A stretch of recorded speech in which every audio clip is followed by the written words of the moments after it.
জি, শুরু করুন প্লিজ। আমি ছোটবেলা থেকে শুরু করতে চাই। জি নিশ্চয়ই। আমার যখন বয়স 1 বছর 1 দিন, জি। ওই দিন আমার বাবা মারা যায়। আমরা তখন 3 ভাই বোন? 3 ভাই 1 বোন ছিলাম। আচ্ছা। তো আমার বড় 2জন ভাই আর আমি আর আমার ছোট ভাই। জি। আমার যখন 10 মাস কি 11 মাস এরকম সময় আর কি, আমার ছোট ভাই মানে হয়ে গেছে। আচ্ছা আমার বাবার ক্যান্সার হয়েছিল 1993 সালে। আচ্ছা, তো কি করতো বাবা, পেশায় কি ছিলেন? বাবা একটা দোকানে ম্যানেজার ছিল ঢাকাতে। আচ্ছা, আপনারা কি তখন ঢাকাতে থাকতেন না, নাকি? আমরা গ্রামের বাড়িতে ছিলাম। আচ্ছা। বাবা ঢাকা থাকতো, আমরা গ্রামের বাড়িতে ছিলাম। আসা যাওয়া হতো আর কি। আচ্ছা। নানার বাড়ি সবাই ঢাকাতে থাকে। তারপর বাবা মারা যাওয়ার পর আমরা তো তখন ছোট, আমাদের তো ইনকাম সোর্স বলতে আর কেউ নাই। তো মামার বাড়ি থেকে অনেক হেল্প পেতাম। আমার বড় মামা ভালো অবস্থান ভালো, তো অনেক হেল্প পেতাম আমরা। বাবাকে তখন যখন বাবার 1993 সালে ক্যান্সার হয়েছিল, তো অনেক টাকা পয়সা খরচ করা হয়েছে বাবার পেছনে, অনেক টাকা পয়সা সবকিছু মামার থেকে দেওয়া হয়েছিল। আচ্ছা। তারপর নানা ভাই বা মামারা চাইছিল যে মাকে নিয়ে যাবে, কিন্তু আমরা 4টা ভাই বোন কি করব। দাদা দাদি তখন চাইতেছে না যে না, আমার এত ছোট ছোট নাতি নাতনি ফেলে মানে বউকে আমরা দিব না। তো আমার কাকু ছিল, অবিবাহিত ছিল। এখন সবাই ডিসিশন নিল যে কাকার জন্য মাকে রেখে দিবে, যেহেতু আমরা সবাই মানে ছোট। আপনার বাবার ছোট ভাই? হ্যাঁ, বাবার ছোট ভাই রেখে দিবে, এটাই ভালো হবে। তো প্রথমত মা রাজি ছিল না, পরে যখন আস্তে আস্তে সবাই বুঝালো নানা বাড়িতে রাখবে ঠিক আছে, আমাদেরকে নিয়ে যাবে, আমরা গ্রামের বাড়িতে থাকবো, তারপরও কোনো একটা প্রবলেম হবে মানুষ একটা কথা বলে ফেলবে, কারো মুখ তো আর চাপা দিয়ে রাখতে পারবে না। সবাই বুঝাচ্ছে এটা যে ওরা থাকবো, ওদের বাবার বাড়িতে থাকবে, ভালো থাকবে, আর এটা তো অন্য কেউ না, নিজের আপন কাকা। তো এটা বলার পর বাবা মারা যাওয়ার 3 বছর পর মায়ের সাথে আর কি বাবার বিয়ে হয়। হ্যাঁ, বিয়ে হওয়ার পর ভালো, আমাদের বাবা নাই, বাবা মরে গেছে এটা আমরা বুঝতে পারিনি। ছোট তখন আমাদের বয়স 3-4 বছর, আমার ছিল, আমার ছোট ভাইয়ের 3 বছর এরকম। আমরা মানে বাবার অভাবটাকে আমরা বুঝতে পারিনি, কখনো বুঝতে পারিনি। মানে আপনি ছোটবেলা থেকেই জেনেছেন যে কাকাই হচ্ছে আপনার হ্যাঁ, বাবা? কাকা এতটুকু জানতাম। মানে আস্তে আস্তে যখন বড় হলাম, আমরা সবাই কাকা ডাকতাম, তো এটা নিয়ে মানে কেউ কেউ বলতো কেন কাকা ডাকিস, এত আদর করে বাবার ডাক। কাকা জানছি কাকাই, মানে এতটুকুই, কিন্তু আমাদের বাবার মতো সবকিছুতে আমাদের কাকা। আচ্ছা। আমি পড়াশোনায় মোটামুটি ভালো ছিলাম। ক্লাস যখন আমি 4 পড়ার অবস্থায় 26 মাসে ফুল লাগবে, আমাদের স্কুলে অনুষ্ঠান হবে, তো সবাই ফুল অ্যারেঞ্জ করতেছি, কিন্তু আমি পারতেছি না, আমি ফুল আনবো কোথা থেকে, মানে এরকম একটা চিন্তাধারা যে কোথা থেকে ফুল আনবো। একটা ভাইয়া শুনলো যে আমি ফুলের জন্য ইয়ে করতেছি, তো ভাইয়া বললো যে তোর কি ফুলের দরকার? বলছে হ্যাঁ ভাই, আমার না ফুলের দরকার।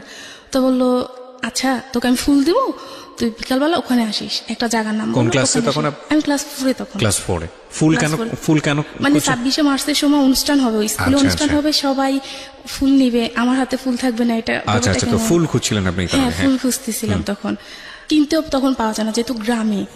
আমি গেলাম, ওখানে গেলাম। আচ্ছা। তো ভাই একটা ঝোপের আড়ালে আমাকে ডাক দিল, আমি ওখানে গেলাম।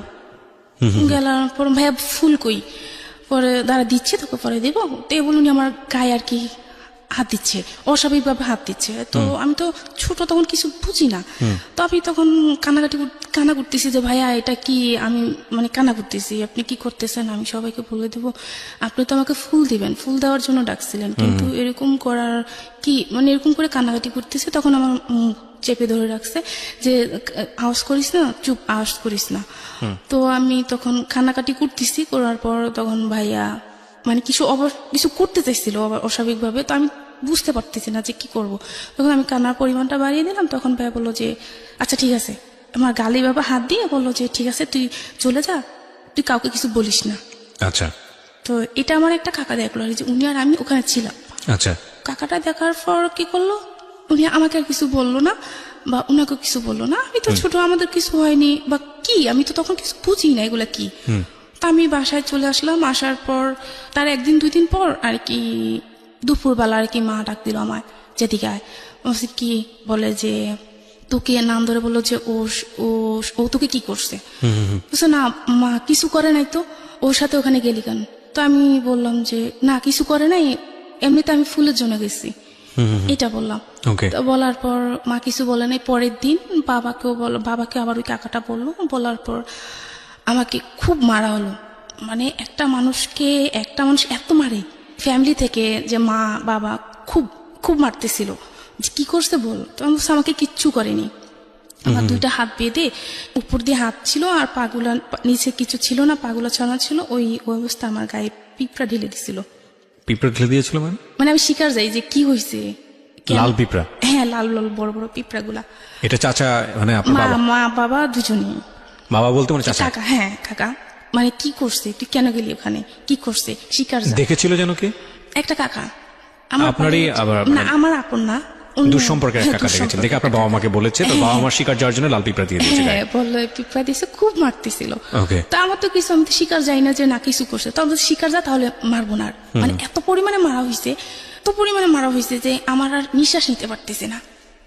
খুব মারা হয়েছে। তো মারার পরে বললাম যে হ্যাঁ কিছু করছে, কি করছে সেটা তো নিজে বলতে পারি না, কিছু করছে। তো দেন ওখানেই অফ, আর মারা হয় না।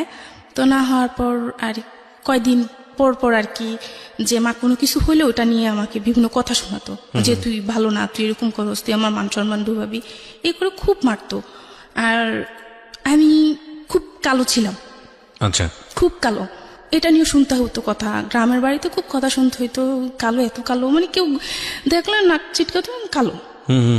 এরকম একটা জিনিস, ব্যাপারটা তখন ওই যে পড়াশোনা খুব ভালো ছিলাম, তখন নিজের ভিতরে আস্তে আস্তে মানে কেমন জানি একটা কাজ করতেছে, সব এরকম বলে। আর এটা নিয়ে আমার সারাক্ষণ কথা শুনতে হচ্ছে। আসলে তো আমি কিছু করিনি। যে কোনো সমস্যা হলে মা আমাকে এগুলো নিয়ে কথা শোনাতো। হ্যাঁ, কথা শোনাতো। কোথায় যেতে চাইতাম, মা দিত, হ্যাঁ এই জন্য যাবি নাকি, মা এটা বলতো। মা এখন বুঝি হয়তো মা শাসন করতেছে, কিন্তু শাসন করাটা এভাবে হয়তো উচিত ছিল না, বুঝাতে পারতো। তো এটা না করে এরকম করতো। তো আমি খুব ডিপ্রেশনে ভুগতেছিলাম, যে কারো কাছে কিছু বলতে পারতাম না, কিন্তু নিজে নিজে একা একা বসে কাঁদতাম। আচ্ছা। আমার মেজো ভাই ও আবার মাঝে মাঝে বলতো, এই তোর মা কি বলে রে এটা, ও আমার 2 বছরের বড়।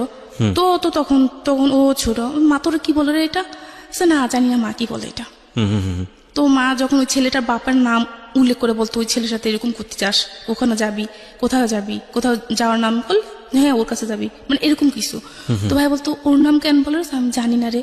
আচ্ছা বাদ দে না। তো আমরা ভাই বোন, ছোট মেজো ভাই আর আমি খুব মিলছিলাম, খুব মিল। যা সমস্যা, তো দুজনকে খুব ভালোবাসতাম, ভাই বোন দুজনকে। তো এরকম চলতে চলতে ক্লাস 7 চলতেছে। পড়াশোনা যে ওই যে একটা ভালো একটা পড়াশোনা একটা পর্যায়ে ছিল, ওটা আস্তে আস্তে নষ্ট হয়ে গেল। আমি আর পড়াশোনাটা ঠিক মতো নিতে পারছি না। এটা হওয়ার পর আমি যেটার সঙ্গে জড়িত না, সেই দোষটা আমার কাছে আসছে, এবং এটা নিয়ে খুব বেশি বাড়াবাড়ি করছে ওই যে আমি কালো, মানে কেউ তাকে আসছে হয়তো বলতেছে যে তুমি তো তোমার গোষ্ঠী বাহিরে, তবে একটা কাজ হতো, যদি ফর্সা হতো চেহারাটা মোটামুটি ভালো হতো।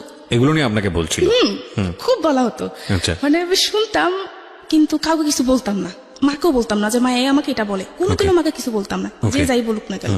এরকম করতে করতে আমার আর মানে পড়াশোনার দিকে আর মন নাই, ওই এসব নিয়ে সারাক্ষণ চিন্তাধারা ছিল। তো ক্লাস 6-এ যখন উঠি, তখন মানে খুব অসুস্থ হয়ে যাই আমি এসবই ভিতরে। তো ডাক্তার বলতে এই সেই জন্ডিস, এইসব রোগ, কিন্তু আসলে না, মানে মূলত আমার কি সমস্যা সেটা আমিই বলতে পারবো, যে আমি এগুলো নিয়ে খুব টেনশন করি। আচ্ছা। যে কি হলো, মানে কেন এরকম হচ্ছে আমার সাথে।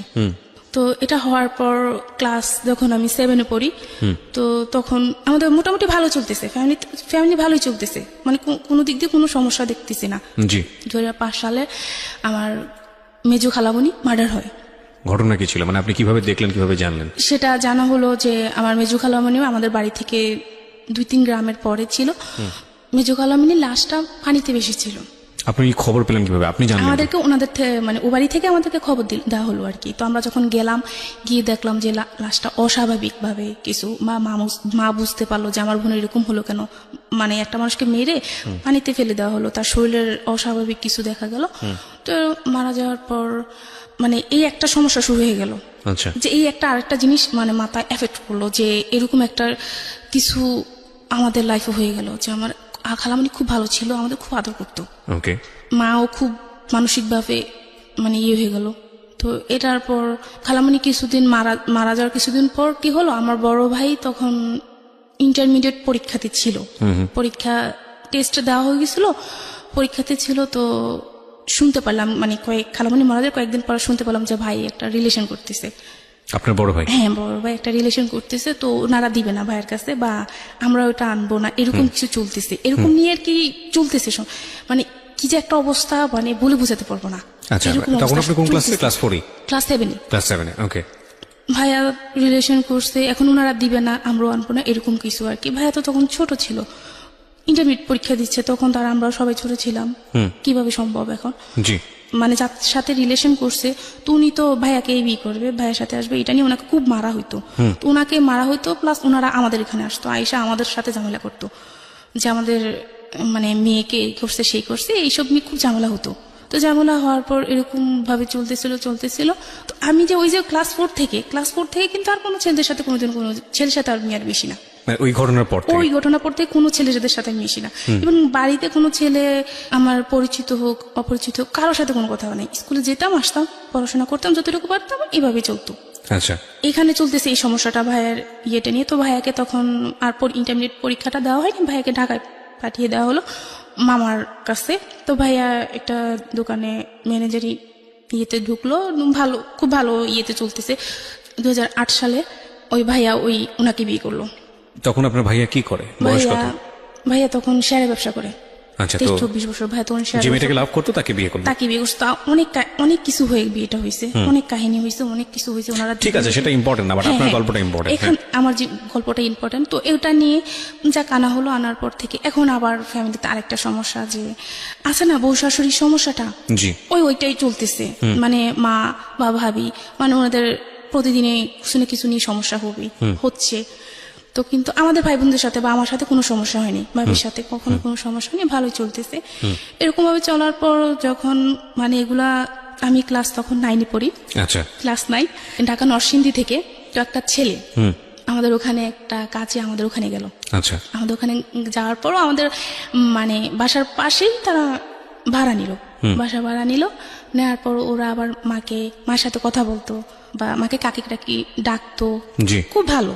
মা কিন্তু ওই ডিপ্রেশনে ছিল যে আমার মেয়েটা কালো। এখন মা আস্তে আস্তে আমি বড় হচ্ছি, এখন আবার মানে চিন্তা যে আমার মেয়েটা কালো, কিভাবে বিয়ে দিব, মানে এটা খুব চিন্তা করতো সবাই। আচ্ছা। যে মেয়েটাকে বিয়ে দিব কিভাবে। কয় বোন ছিলেন আপনারা? আমরা 2 বোন। ওই কাকার ঘরে একটা মেয়ে হয়েছিল। আপনি ছোট বোন? হ্যাঁ, না আমি বড়, আমি কাকার ঘরে একটা মেয়ে। কাকার ঘরে একটা মেয়ে। আচ্ছা। হ্যাঁ। তো আপনি কি কাকাই বলতেন না বাবা? হ্যাঁ, কাকাই বলতাম। কাকাই বলতেন। আমরা 4 জন কাকাই বলতাম, ছোট বোনটা বাবা বলতো। হ্যাঁ, বাবা বলতো। মা একদিন রাস্তায় কি করতেছে, মানে দাঁড়ায় আছে একটা মেয়ে, ফর্সা মেয়ে হেঁটে যাচ্ছে। তো হেঁটে যাওয়ার পর মা বলতে চায়, আল্লাহ তুমি আমার ছোট মেয়েটাকে যা দিলা, আমার বড় মেয়েটাকে এরকম করে তৈরি করলা যে আমার মেয়েটাকে আমি একটা ভালো জায়গায় বিয়ে দিতে পারবো না। এটা আপনার সামনেই বলেছে? না, আমি ছিলাম না তখন। আচ্ছা। আমাদের অবস্থান তখন মোটামুটি ভালো, ভাইয়া শেয়ার ব্যবসা করতেছে, ভালো, খুব ভালো।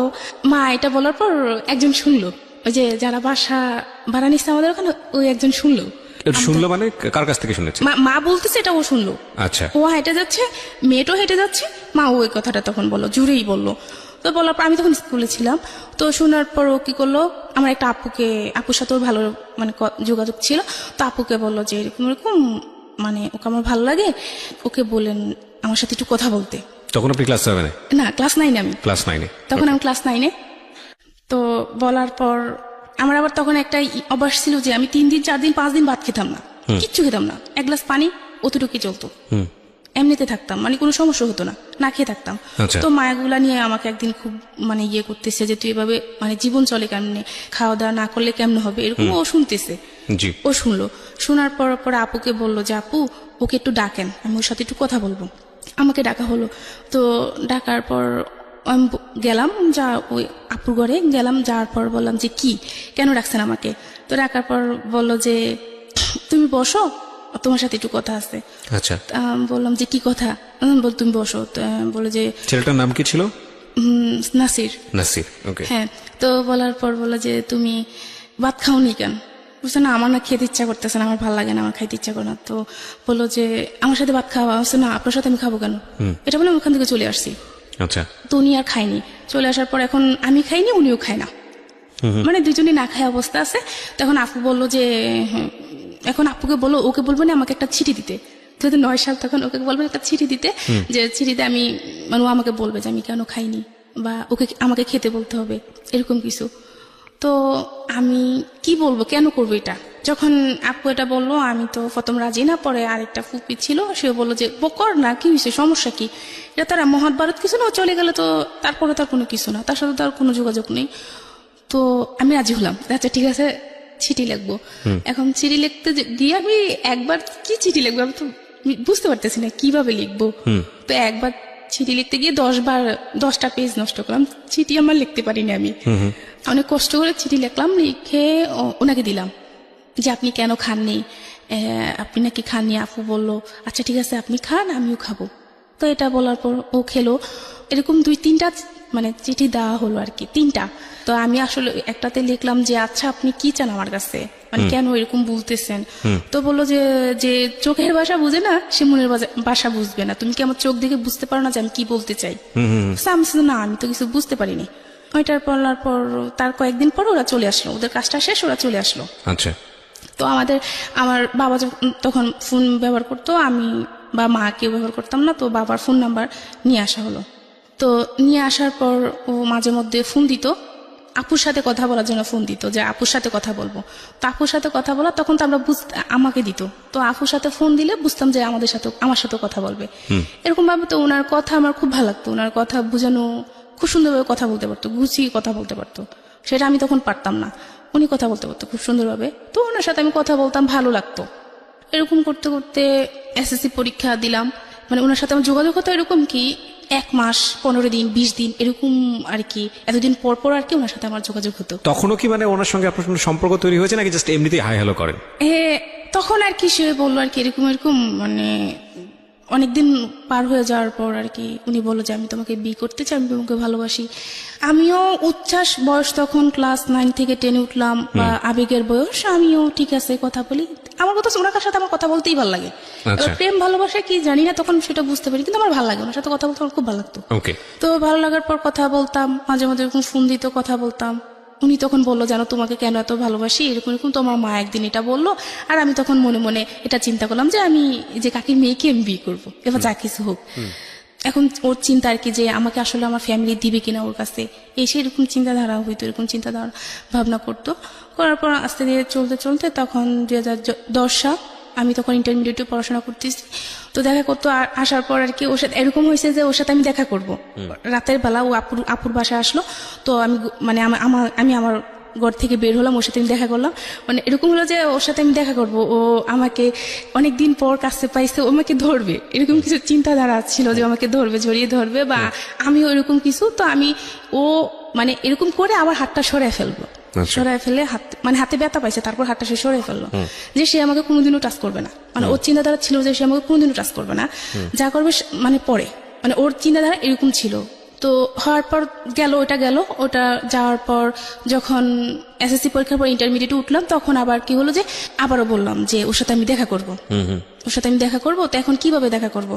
দেখা করা তো একটা ব্যাপার আছে, বাড়িতে আসা লাগবে না, এটা মোটামুটি বাড়িতে জেনে গেল।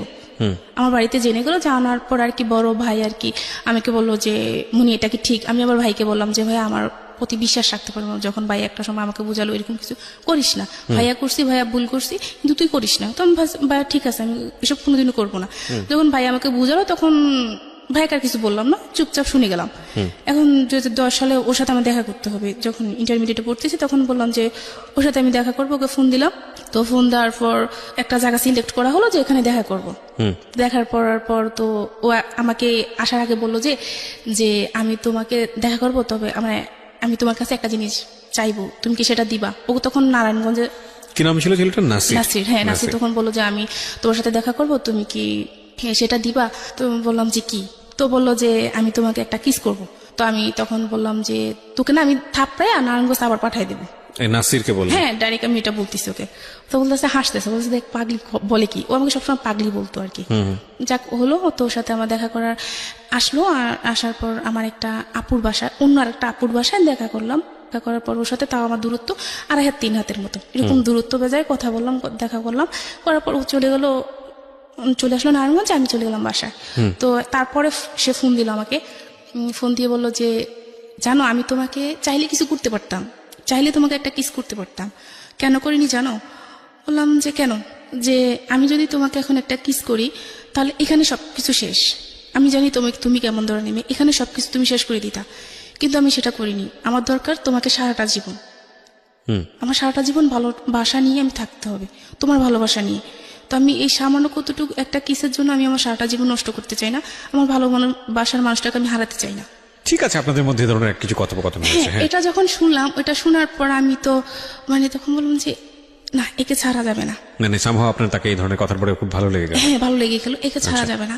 তো আচ্ছা, আমি পড়াশোনা করতেছি, পড়াশোনা করি, ওর ভাবে থাকুক। যেহেতু সবাই বলতো যে আমি কালো, আমার বিয়ে হবে না, এই সেই, তাহলে তো আমার সমস্যা নেই, আমি পড়াশোনা করি, ওর কাজ করুক, তখন ওই বাইরে চলে যাবে। আচ্ছা, তো কলেজে যখন লেখাপড়া করতেছি, মানে সবার একটাই কথা, তুই এত কালো কিছু ব্যবহার করতে পারিস না, কিছু ব্যবহার কর।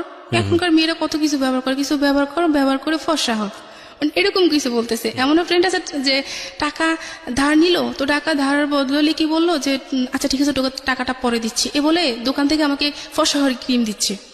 জিনিসটা কেমন? আচ্ছা, তুই এটার দরকার কি? আমি যেমন তেমনই থাকি না, জি, দরকার কি? এটা করলাম, কয়দিন পর তো আমি আবার যে এসব হয়ে যাব, তো দরকার কি? তার থেকে এমনি থাকা ভালো। এরকম করে চলতেছিল।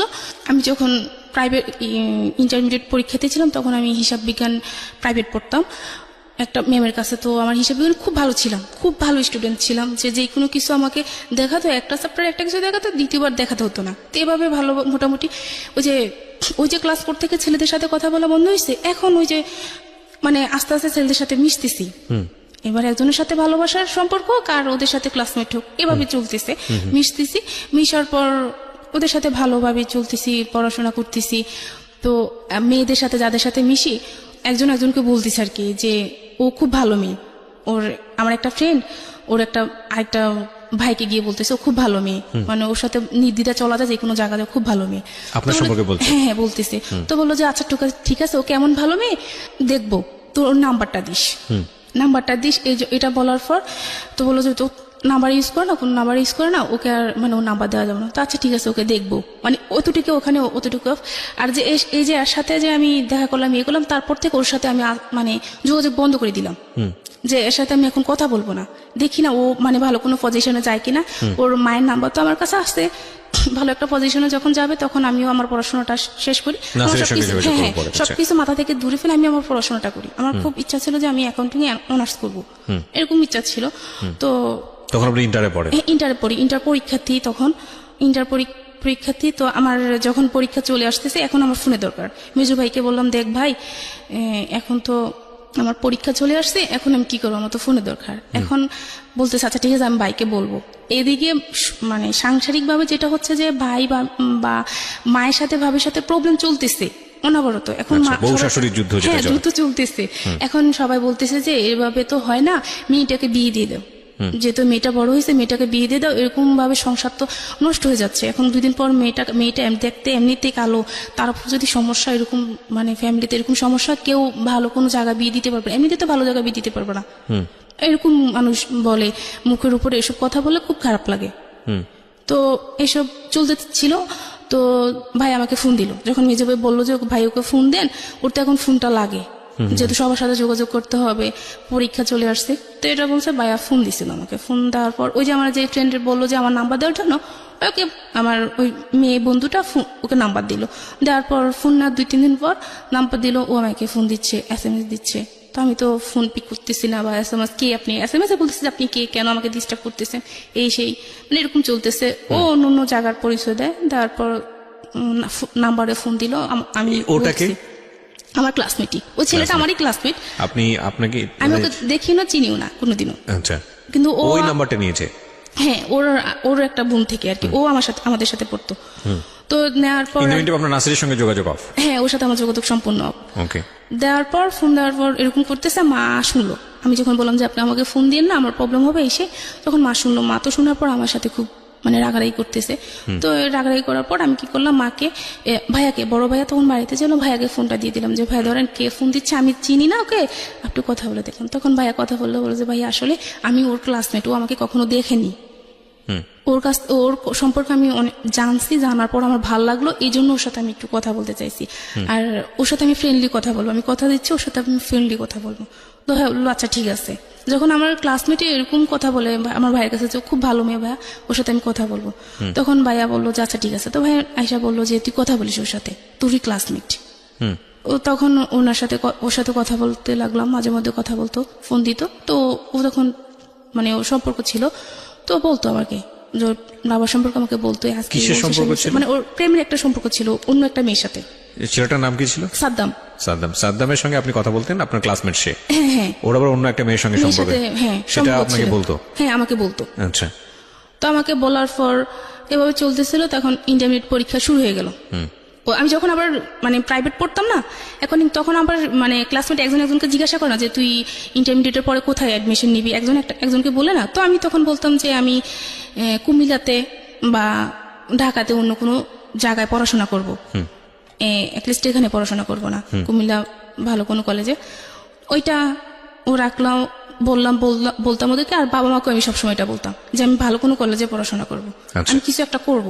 তো তখন পরীক্ষা চলতেছিল, পরীক্ষা চলার অবস্থায় আমি ওই যে নাসির সাথে দেখা করলাম, এটা আমার বড় ভাইকে কে যেন কি ওই যে আপুর বাসায় গেলাম, ওই আপু বলে দিল, আরেকজনের কাছে, উনি আবার ভাইয়াকে বলে দিল। তখন ভাইয়া মাকে বলল যে এরকম মা, যে আপনার মেয়ে এরকম এরকম করছে। তো মা যখন আমাকে জিজ্ঞাসা করলো, তা আমি বললাম যে মা এরকম কিছু না, এতটুকু শেষ। মা আর কিছু বলে নাই, ভাইও আমাকে কিছু বলে নাই। এটা জানার 15 দিন পর আমাকে একটা জায়গা থেকে দেখতে আসলো, বললো যে ওদের সামনে যেতে। তো গেলাম, যাওয়ার পর মানে ওদেরকে সালাম দিলাম, একটা হাসি দিলাম, মানে অতটুকুই চলে আসলাম। তো ওখানে ওই হাসিটা দেখাটা ওনাদের পছন্দ হয়েছে। পছন্দ হওয়ার পর ওনারা চলে গেল। চলে যাওয়ার পর আমি তো তখন পরীক্ষা দিব, পড়াশোনা করতেছি, আমি ওসব নিয়ে ব্যস্ত। পরের দিন ভাইয়াকে ফোন করা হলো যে আপনারা আসেন, আপনাদের বোন আমাকে পছন্দ হয়েছে, আপনারা আসেন। তো এটা পড়ার পর ভাইয়া গেল। যাওয়ার পর ভাইয়া ছেলের নাম জানলো, পরিচয় জানলো, সে কোথায় থাকে এতটুকু জানলো। জানার পর ভাইয়া যখন সবাইকে বললো যে এরকম ভাইয়ার ফ্রেন্ড সার্কেল আমাদের গ্রামের পাশাপাশি, তো ফ্রেন্ড সার্কেল জানানোর পর সবাই বললো যে হ্যাঁ ছেলে খুব ভালো, আর দেখতে মাশাআল্লাহ অনেক স্মার্ট। অতটুকুই মানে সবার পছন্দ হয়েছে। এবার ছেলে তাদের ফ্যামিলির ব্যাকগ্রাউন্ড কি, সে পড়াশোনা কতটুকু করছে, এটা দেখার বিষয় না কারো। ছেলে দেখতে ভালো। আর আমার বড় মামাকে জানানো হলো। তো আমার বড় মামা তো আমাদের ফ্যামিলি সবকিছু, আমাদের এই যে ফ্যামিলিতে যত কিছু, বড় মামা আমাদের অনেক হেল্প করছে। আমাদের এখানে এতটুকু আজকে এখানে আসার পেছনে তো বড় মামা, এরকম আর কি। মামাকে বললো, মামাও বললো না ছেলে খুব ভালো, মানে মা বলছে কোনো সমস্যা নেই, রাজি হয়ে যা। তো সবার চিন্তাধারা এটা ছিল বাড়িতে কি আছে না আছে সেটা দেখার বিষয় না, বিয়ের পর তুমি কে ঢাকা রাখবে। রাজি হয়ে গেল সবাই। তো ভাই দেখে আসলো। পরের দিন আমি আমার ইকোনমিক্স পরীক্ষা চলতেছিলাম, পরীক্ষার জন্য আমি মানে প্রস্তুতি নিতেছি, আমি পরীক্ষা দিতে যাব। তখন ভাইয়া বললো যে মেহমান আসবে, পরে যাস। তখন বিকালবেলা পরীক্ষা ছিল আমার, যে মেহমান আসবে পরে যাস। তো কি মেহমান আসবে? পরে বললো যে পরে মা বললো তোকে দেখতে আসবে, ভাবি বলে দেখতে আসবে, পরে যাস। তো আচ্ছা ঠিক আছে। তো ওনারা আসলো, ওনাদের সামনে নেওয়া হলো। ওনারা দেখলো আমাকে, শাড়ি পরিয়ে দেখলো, 3 পিস খুলে দেখলো, মানে যে 3 পিস পরিয়ে দেখলো, যেভাবে ইচ্ছা ওনারা দেখলো, আমাকে হাঁটালো, কথা বললো, ওনাদের সাথে খাওয়ালো, সবকিছু হলো। হওয়ার পর আমি পরীক্ষা দিতে চলে গেলাম, আর এদিক দিয়ে ওনারা থেকে গেল আমাদের বাসায়। থাকার পর ওনারা কথা সবকিছু ফাইনাল করলো। দিনটা ছিল সোমবার, যে বুধবার দিন ছেলে আসবে, মেয়ে যেহেতু এখন পরীক্ষা, তো কাবিনটা হয়ে যাবে। তারপর যার বাড়ি শেষে এতটুকু পরীক্ষার পর আর কি আমরা অনুষ্ঠান করে আমরা বউ নিব, অতটুকু কথা শেষ। আমি বাড়িতে আসলাম। আপনি তো বুঝতে পারছিলেন যে আপনার বিয়েটা হয়ে যাচ্ছে? না, তখনও জানি না।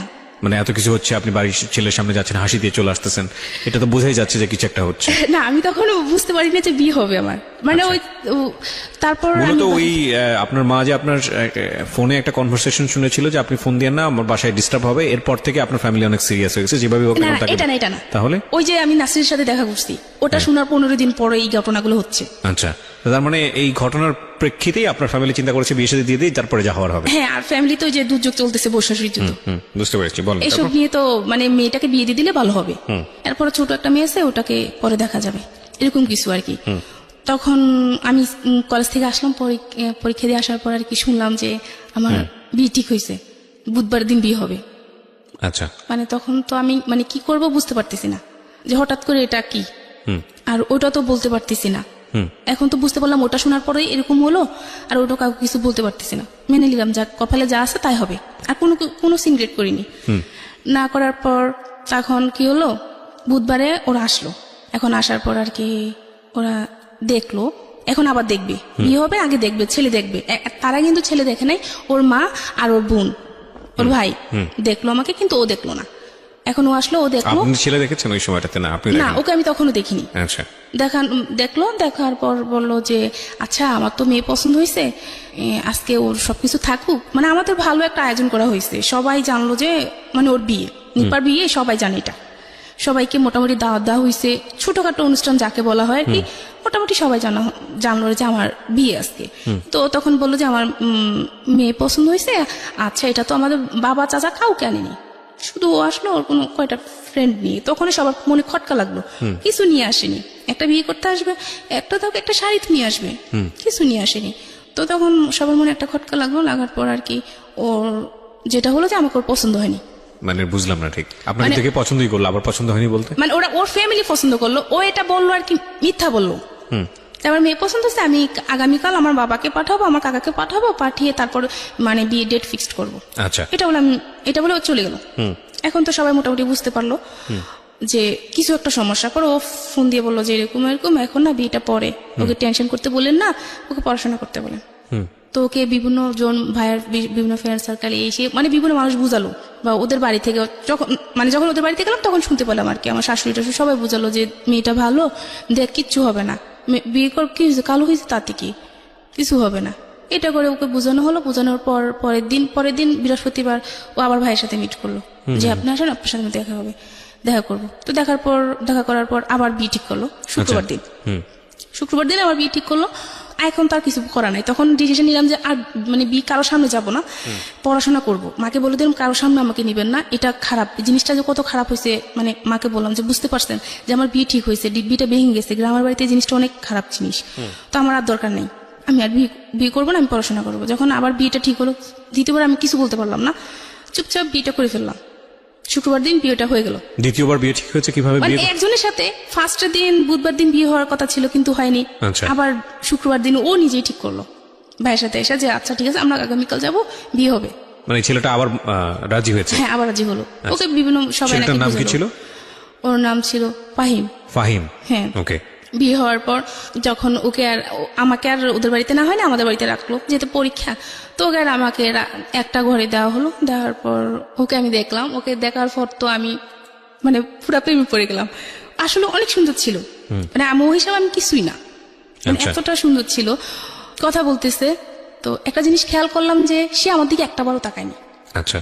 তখন অনেকটা খারাপ লাগলো যে সে আমার দিকে একটাবারও তাকায়নি।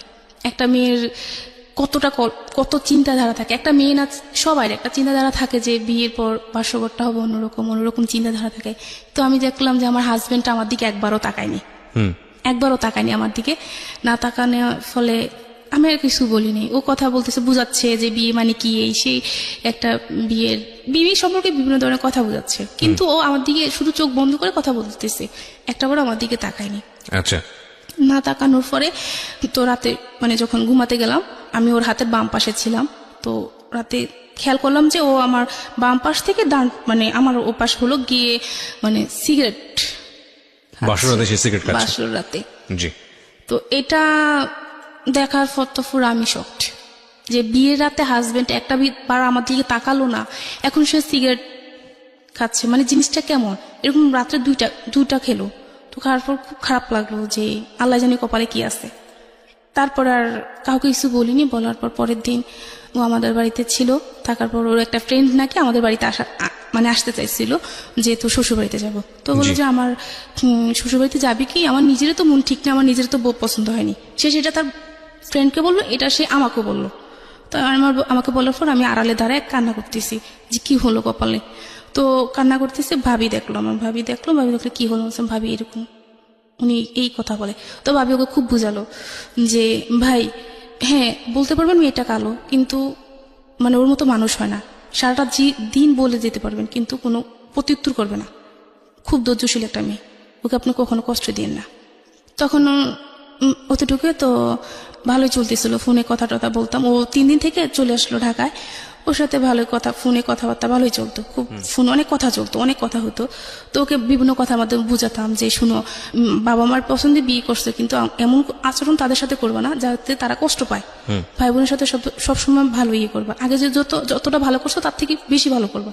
তো ওর এই কথা বলতো, তোমার এই কথাগুলো খুব ভালো লাগে আমার, তোমার এই কথাগুলো আমার খুব ভালো লাগে।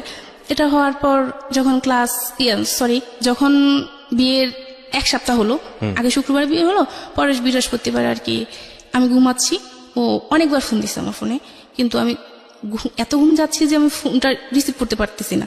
ও 26 বার আমাকে ফোন দিল।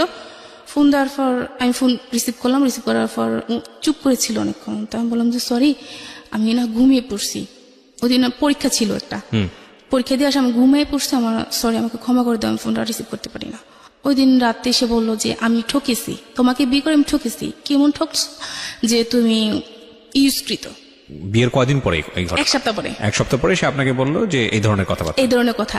আবার আমাকে জিজ্ঞাসা করলো তোমার কোনো ফ্রেন্ড আছে কিনা, এই সেই না। তো ওই যে আমি সাদ্দামের সাথে কথা বলতাম, ওর সাথে পরীক্ষার সময় বিভিন্নভাবে হেল্প করতো আমাকে, বা আমি ওকে ইয়ে আচ্ছা, করতাম। আমার জানা যে প্রশ্নটা সেটা হচ্ছে যে এটা খুব সেন্সিটিভ একটা বিষয়, তারপর আমি করছি আপনাকে এই প্রশ্নটা, এই কথাটা সে কেন বললো আপনার কি জানা আছে? কারণ আপনি যেটা স্বীকারোক্তি দিয়েছেন এখানে, আমি জানি না, তাতে তো আপনার এই ধরনের কোনো ঘটনাই ঘটেনি না, আমার জীবনে এরকম কোনো ঘটনা ঘটেনি। এবং যেটা হয়েছে আপনার হাজবেন্ডের সঙ্গে ফার্স্ট হয়েছে। মোটামুটি ভালো ছিলাম, মানে স্বাস্থ্য ভালো ছিল, তো সেই ক্ষেত্রে তার এরকম চিন্তাধারা ছিল। তো কি হলো, আপনি ওকে জিজ্ঞেস করলেন না যে তুমি এটা আমাকে কেন বলছো? বা বলে যে আমি বিয়ের আগে বিভিন্ন জনকে জিজ্ঞাসা করলাম, তারা এরকম এরকম বলে, এরকম এরকম, কিন্তু তোমার মাঝে এরকম কিছু নাই, এরকম কিছু সে বলতেছে আর কি। আচ্ছা, যেগুলো আপনার মধ্যে অ্যাবসেন্স ছিল সেই কারণে সে আপনাকে বলছে যে আসলে না, কিন্তু আমার সাথে আমার সেরকমই হয়েছে, আমি সেই কষ্টটা অনুভব করছি, আমার সেই জিনিসগুলাই হয়েছে, কিন্তু তাকে সে তো চলে গেছে, কষ্টটা আমি পাইছি, পরে বুঝতে পারতেছি আমার কতটুকু কষ্ট হয় সেটা আমি বুঝতে পারছি। সে তো চলে গেল পরের দিন সকালবেলা। আমি তো সামহাউ সে আপনার মুভমেন্ট বা সবকিছু মিলিয়ে সে যেরকম গেস করেছে যে আপনার বিয়ের আগে অন্য কারোর সঙ্গে সম্পর্ক ছিল, হ্যাঁ, শারীরিক সম্পর্ক ছিল, সেটা একটা বিষয়। খুব সামাজিকতার জায়গা থেকে আমরা এই বিষয়গুলো নিয়ে কথা বলি না, আমাদের সমাজে এগুলো এক ধরনের ট্যাবু মনে করা হয়। কিন্তু একটা মেয়ের সংসার জীবন শেষ হয়ে যাওয়ার জন্য ভয়ঙ্কর রকম ভাবে এটা কিন্তু খুব সেন্সিটিভ একটা বিষয়। আপনারা আপনাদের জায়গা থেকে বিষয়টাকে বোঝার চেষ্টা করবেন। আমি জানি যে আজকে যারা জীবন গল্প শুনছেন তারা প্রত্যেকেই নিজের জায়গাটা থেকে আজকের এই ঘটনাগুলোকে হয়তো নিজের জীবনের সাথে রিলেট করতে পারবেন। তারপর কি হলো, ও আমাকে এগুলো যখন বললো তখন আমি খুব কান্নাকাটি করলাম যে শুনো, এরকম কিছুই না, তুমি একটাবার বিশ্বাস করো আমাকে। বলছে তোমাকে আমি জীবনে বিশ্বাস করবো না। এগুলো বলার পর কি হলো, আমার পরীক্ষা শেষ হয়ে গেল। পরীক্ষা শেষ হওয়ার পর ওই যে ওর সাথে আমার চলতেছে, কথাবার্তা চলতেছে, মাঝে মাঝে ঝগড়া হচ্ছে, আর ফ্যামিলিতে ওর ফ্যামিলিতে খুব রাগ ভিড় করতেছে যে এরকম একটা মেয়ে আমার জন্য আনছেন, এত কালো মেয়ে, আমি সমাজে যেতে পারবো না, এই না সেটা। খুব তাদেরকেও প্রেশারে রাখতো, আমাকেও রাখতো, ঝগড়া আমার সাথে করতো, তাদের সাথে করতো। জি, এরকম করতে করতে পরে আমার পরীক্ষা শেষ হওয়ার পর এখন অনুষ্ঠান হবে, তো বললো যে আরো কয়দিন পরে যাই। আমি বলি যে কয়দিন বাড়িতে থেকে কি করবো, শ্বশুর বাড়ি থেকে কেউ আসা হুট করে নিয়ে যাবে, কিন্তু কোনো অনুষ্ঠান হবে না, এটা কোনো কথা হলো? আমার বিয়ে হলো, কিছু হবে না, এটা কি কেমন না? আমি ফ্যামিলিতে বড় মেয়ে, তো তার থেকে বলে আমি ঢাকা চলে যাই। আচ্ছা, মামার বাসায় গিয়ে বেড়াই, ওখানে চলে যাই। ওখানে গেলাম, ঢাকা চলে আসলাম। আসার পর ও আর মামার বাসার পাশাপাশি, যেতাম ওর কাছে, মানে এরকম হতো, তারপরও যেতাম ওর সাথে। আমার সাথে এমনিতে সবকিছু চলতেছে, কিন্তু এগুলো সে বলে যাবে। আচ্ছা, বিভিন্ন কলেজের নাম ধরে বলতো যে এইসব মেয়েরা যে খারাপ তুমি জানো? না, আমি কিভাবে জানবো? বলতো, মানে ও বিভিন্ন বিকৃত ভাবে কথা বলতো। তো আমি বলতেছি তুমি এগুলো কি বলো, আমি তো এগুলো জানি না। বলছে হ্যাঁ, তুমি ঢং করো না, তুমি এগুলো সবই জানো, তুমি ঢং করো না, তুমি এগুলো সবই জানো। তো বলার পর আমি মানে কি করবো বুঝতে পারতেছি না, এগুলো নিয়ে প্রতিনিয়ত সমস্যা হচ্ছে, কাউকে বলতেও পারতেছি না। তো সে আমার একটা শারীরিক একটা দিক খুলে বললো, তোমার এটা এরকম এরকম, কিন্তু একটা মানুষের এরকম না। তো আমি বললো হ্যাঁ, এগুলো কি চলতেছে, আমি তো জানি আমি কিরকম। মানে এই বিষয়গুলো নিয়ে আপনি কোনো কথাই বলতেন না? হ্যাঁ, কাউকে কিছু বলতাম না। তো আমি বলার পর যখন ঢাকায় আসলাম, ঢাকায় আসার পর আমি আমার ছোট আন্টির বাসায় গেলাম। ছোট আন্টির বাসায় যাওয়ার পর আমি ছোট আন্টির কাছে শেয়ার করলাম জিনিসটা, যে আন্টি ও তো এরকম এরকম করতেছে, আমি কি করব? আন্টি আপনি কি দেখবেন আমাকে? মানে উপায় না পেয়ে তখন আন্টিকে বললাম, আপনি আমাকে দেখবেন আমাকে, যে আমার আসলে প্রবলেম কি, আসলে মেয়েদের কি এরকম কিনা। ইটস ভেরি ডিফিকাল্ট একটা সিচুয়েশন প্রত্যেকটা মেয়ের জীবনে। এগুলো নিয়ে মানুষের মধ্যে কথা বলাটাও খুব ডিফিকাল্ট এবং খুব ভয়ঙ্কর রকমের মানে সাংসারিক অবস্থা দাঁড়ায় এই সিচুয়েশনগুলোর ক্ষেত্রে। যাই হোক, এই মেয়েটির ক্ষেত্রে কি হয়েছে আমরা জানি না, তারপরে কি হলো? তখন আন্টিকে আমি সবকিছু খুলে দেখালাম যে আন্টি দেখেন না যে আমি আসলে ভালো কিনা, আমি আসলে সত্যি ভালো মেয়ে কিনা, আমি আন্টি আমার সাথে তো এরকম কিছু হয়নি। তখন আন্টি বললো যে না, তুই সম্পূর্ণ ভালো। তাকে হয়তো বা কেউ ভুল বুঝাইছে, সে হয়তো বা কারো কাছ থেকে ভুল কিছু শুনছে। লেখাপড়া করা সে কিন্তু লেখাপড়া করতো না, আচ্ছা, করেনি। সে ক্লাস না, অনেক লেখাপড়া করা, অনেক পাশ করা ছেলের মধ্যে এই ধরনের 5 পর্যন্ত পড়াশোনা করছে। এখন এরকম হওয়ার পর আমি তখন অনুষ্ঠান দিন নির্ধারিত করা হলো যে অনুষ্ঠান ঈদের পর অনুষ্ঠান করবে। তারপর অনুষ্ঠান হলো, অনুষ্ঠান হওয়ার পর ওদের বাড়িতে আমাকে নেওয়া হলো। নেওয়ার পর তো গিয়ে ওখানে গিয়ে ওকে প্রতিদিন আপনাকে চার্জ করতে এরকম যে তোমার কার সাথে সম্পর্ক ছিল আমাকে বলো? হ্যাঁ, মাঝে মধ্যে এরকম করতো। আচ্ছা, কয়েকদিন পর পর, কয়েকদিন ভালো থাকতো, কয়েকদিন পর পর এগুলো নিয়ে ঝগড়া হতো। তো অনুষ্ঠান করে ওদের বাড়িতে না হলো, ওদের বাড়িতে নেওয়ার পর তো ওদের বাড়িতে গিয়ে তো মানে আমি তো পুরা। আপনি উল্টো তাকে জিজ্ঞেস করতেন না যে তুমি?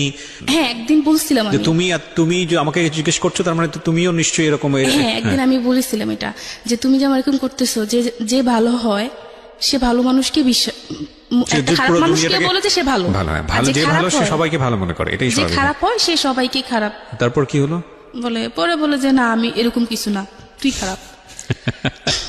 এটা সে বললো। আচ্ছা, এই ধরনের কনফিউশন থাকলে আমি যেটা বলি যে সবাই একটু পড়াশোনা করেন। এগুলো জীবনের খুবই গোপনীয় বিষয়, কিন্তু খুব গুরুত্বপূর্ণ বিষয়। এগুলো নিয়ে সবাই একটু নিজে থেকেই পড়াশোনা করেন। আর দ্বিতীয়ত হচ্ছে যে এগুলোর ব্যাপারে সবচেয়ে ভালো এক্সপার্ট হচ্ছে না কেন doctor. So if you have any confusion in your personal life, then go to a doctor. ডক্টরের সাথে গিয়ে বিষয়টা নিয়ে কথা বলেন। এবং আমার মনে হয় যে বৈবাহিক জীবনে যদি এটা অ্যারেঞ্জ ম্যারেজ হয়ে থাকে, হ্যাঁ, তাহলে যেদিন থেকে বিয়ে করছেন সেদিন থেকেই আপনার জীবনটা শুরু হচ্ছে। তার আগে কে কি করেছে না করেছে সেগুলো নিয়ে টানা হ্যাচড়ার হিসাব যদি আপনার করতে হয়, তাহলে সেটা বিয়ের আগে আপনি করেন। বিয়ের পরে গিয়ে আপনি হিসাবগুলো নিয়ে কেন টানা হ্যাচড়া করবেন? নিজের জীবনটাই মানে অসুন্দর হয়ে যায়, নিজের জীবনটা অনেক বেশি কঠিনের মধ্যে পড়ে যায়। বলেন তারপর হলো কি, ওদের বাড়িতে গিয়ে আমার মানে ওদের চাল চলন, আচার আচরণ, মানে আমার কিছু ভালো লাগতেছে না। এরকম মানে একটা অজপাড়া গায়, মানে যে আগের সেই অনেক আগের যেই নিয়ম কানুন সেরকম আর কি, কেমন গালাগালি, কেমন চিৎকার চেঁচামেচি, মানে এরকম অসহ্যকর ব্যাপারটা, অসহ্যকর লাগতো। আমার ভালো লাগতো না ওদের ওখানে থাকতে, আমার কোনোভাবে ভালো লাগতো না। তারপর মানিয়ে নেওয়ার চেষ্টা করতাম। শ্বশুর শাশুড়ি দেবর ননদ সবাই ছিল, তাদের সাথে কোনো প্রবলেম হতো না। ওই মাঝে মধ্যে আর কি কথা শুনতে হইতো যে কালো। ওনারা ভাবতো যে ওনাদেরকে মানে কিছু করে তারপর আমাকে বিয়ে দেওয়া হয়েছে। ওনারা এইসব চিন্তা করতো আর কি। তো আরেকটা ছিল কি, আমার যখন মানে বিয়ের অনুষ্ঠানটা হয়েছিল তখন আমার ভাবি ওখানে ছিল না, অনুষ্ঠানের সময় ছিল না। এই কারণে আর কি আরো বেশি কথা শুনতে হইতো যে কেমন ফ্যামিলি, এই সে বড় বউ ছিল না, এটা নিয়ে মানে ভালো না, ননদ বলতে একভাবে, শাশুড়ি বলতে একভাবে, যে যা ভাবে যেভাবে পারতো বলতো, আমি শুনে যেতাম, জাস্ট শুনে যেতাম, ওকে কিছু বলতাম না। ওকে বলবো কি, ও একদিন বলে দিছে যে ওর বাড়ি থানার পরে যে আমার মা, আমার বোন, আমার ভাই খুশি, তুমিও খুশি, মানে ওরা খুশি তো আমিও খুশি, ওরা ভালো থাকবে তুমিও ভালো থাকবে, ওদের সাথে কোনো কিছু সিনক্রেট করবে না কোনোদিন। তা আচ্ছা ঠিক আছে, ওনাদেরকে ভালো রাখাটাই আমার দরকার। মানে কেমন জানি আচরণ করতো, ননদ কি করতো সারাটা দিন ভালো, মানে ও চাইতো না আমার সাথে মিশতে, কিন্তু আমি চাইতাম মিশতে। আমি চাইতাম যে ভালো থাকি। ফ্যামিলিতে আমরা কয়েকটা মানুষ, সবাই যদি ভালোভাবে না থাকি তাহলে কিভাবে হয়, ভালোভাবে চলতে চাইতাম। কিন্তু মানে ও কিরকম জানি একটা আচরণ করতো আমার সাথে। তার কারণ পরে জানতে পারলাম যে ও আমার হাজবেন্ড ওদের সাথে রাত ভিপ করতো, যেরকম একটা মেয়ে আমাকে দিলেন, এত এরকম মানে এরকম ভাবতো।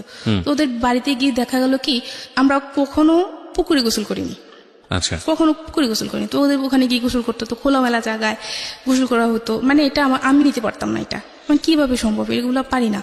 বা বাড়িতে বাথরুম বাসায় আছে, ঘরের কাছে আছে, কিন্তু ওদের অনেকটা দূরে যেতে হতো, মানে এগুলো আমি পারতেছি না, ওগুলো মানায় নিতে আমার খুব কষ্ট হচ্ছে, খুব কান্নাকাটি করতাম আমি, কিন্তু কাউকে কিছু বলতাম না যে আমি কেন কাঁদি। আমাদের বাড়িতে আসলে যখন চলে আসতাম তখন মানে চিৎকার করে কাঁদতাম না, শুধু চোখের পানি ফেলতাম, আর আয়সা মানে রুমের ভিতর বসে বসে কান্না করতাম যে মানে কি হচ্ছে এটা। তো এরকম হওয়ার পর চলতে থাকার পর আমার একটা প্রবলেম ছিল, সেটা হচ্ছে যে মানে মেনস্ট্রুয়েশনের সমস্যা ছিল আর কি, ঠিক মতন আর হতো না। তো এই জন্য আমি একটা ডাক্তারের কাছে গেলাম। মোটামুটি তখন এই যে আমার হাজবেন্ড এরকম করতেছে, তাই আমি মোটামুটি একটু চিন্তা করতাম, এরকম করতে করতে মোটামুটি আমি অসুস্থ হয়ে যাচ্ছি। তো আমার যে ওই সমস্যাটা ছিল, তো এই জন্য আমি একটা ডাক্তারের কাছে গেলাম, আমাদের ওখানে ডাক্তারের কাছে গেলাম। আর যাওয়ার পর তখন আর ওই জিনিসটা মনে পড়লো যে আমার হাজবেন্ড যে এটা বলো আমাকে, আমি ডাক্তারের কাছে কিছু বলবো, মহিলা না পুরুষ ডাক্তারই। তখন আমি মানে মানে কিভাবে বলবো আমি একটা মেয়ে কিভাবে বলবো, মানে অনেক সংকোচ করে তারপর বললাম যে না আমাকে বলতে হবে, আমার হাজবেন্ডের কে নিয়ে চলতে হবে আমাকে। এর মধ্যে কিন্তু ওকে আমি অনেক ভালোবেসে ফেলছি, আমার হাজবেন্ডকে অনেক ভালোবেসে ফেলছি। তো আমি কি করলাম, ডাক্তারকে বললাম আর কি। তো ডাক্তার বুঝতে পারেনি, তখন আমি একটা কাগজে কলমে এঁকে তাকে দেখালাম যে এরকম এরকম কিনা। তো তখন উনি বললো যে এটা কি বলো, এটা তো সবারই এরকমই হয়, আর আমার ওয়াইফ আমি আমি আমি বিয়ে করছি, আমার ওয়াইফের তো একই অবস্থা, এটা তুমি কি বলো। মানে শরীরের অন্য দিক দিক মানুষ ছোট বড় এরকম থাকে, এটা নিয়ে তো এরকম করার কিছু আসে যায় না।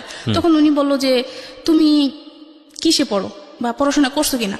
তখন আমি বললাম যে হ্যাঁ আমি ইন্টার কমপ্লিট করছি, এখন ডিগ্রিতে অ্যাডমিশন নিবো, এরকম চিন্তাধারা আছে। ওর কিন্তু পড়ানোর ইচ্ছা ছিল আমার হাজবেন্ডের, যে তোমাকে আমি পড়াবো।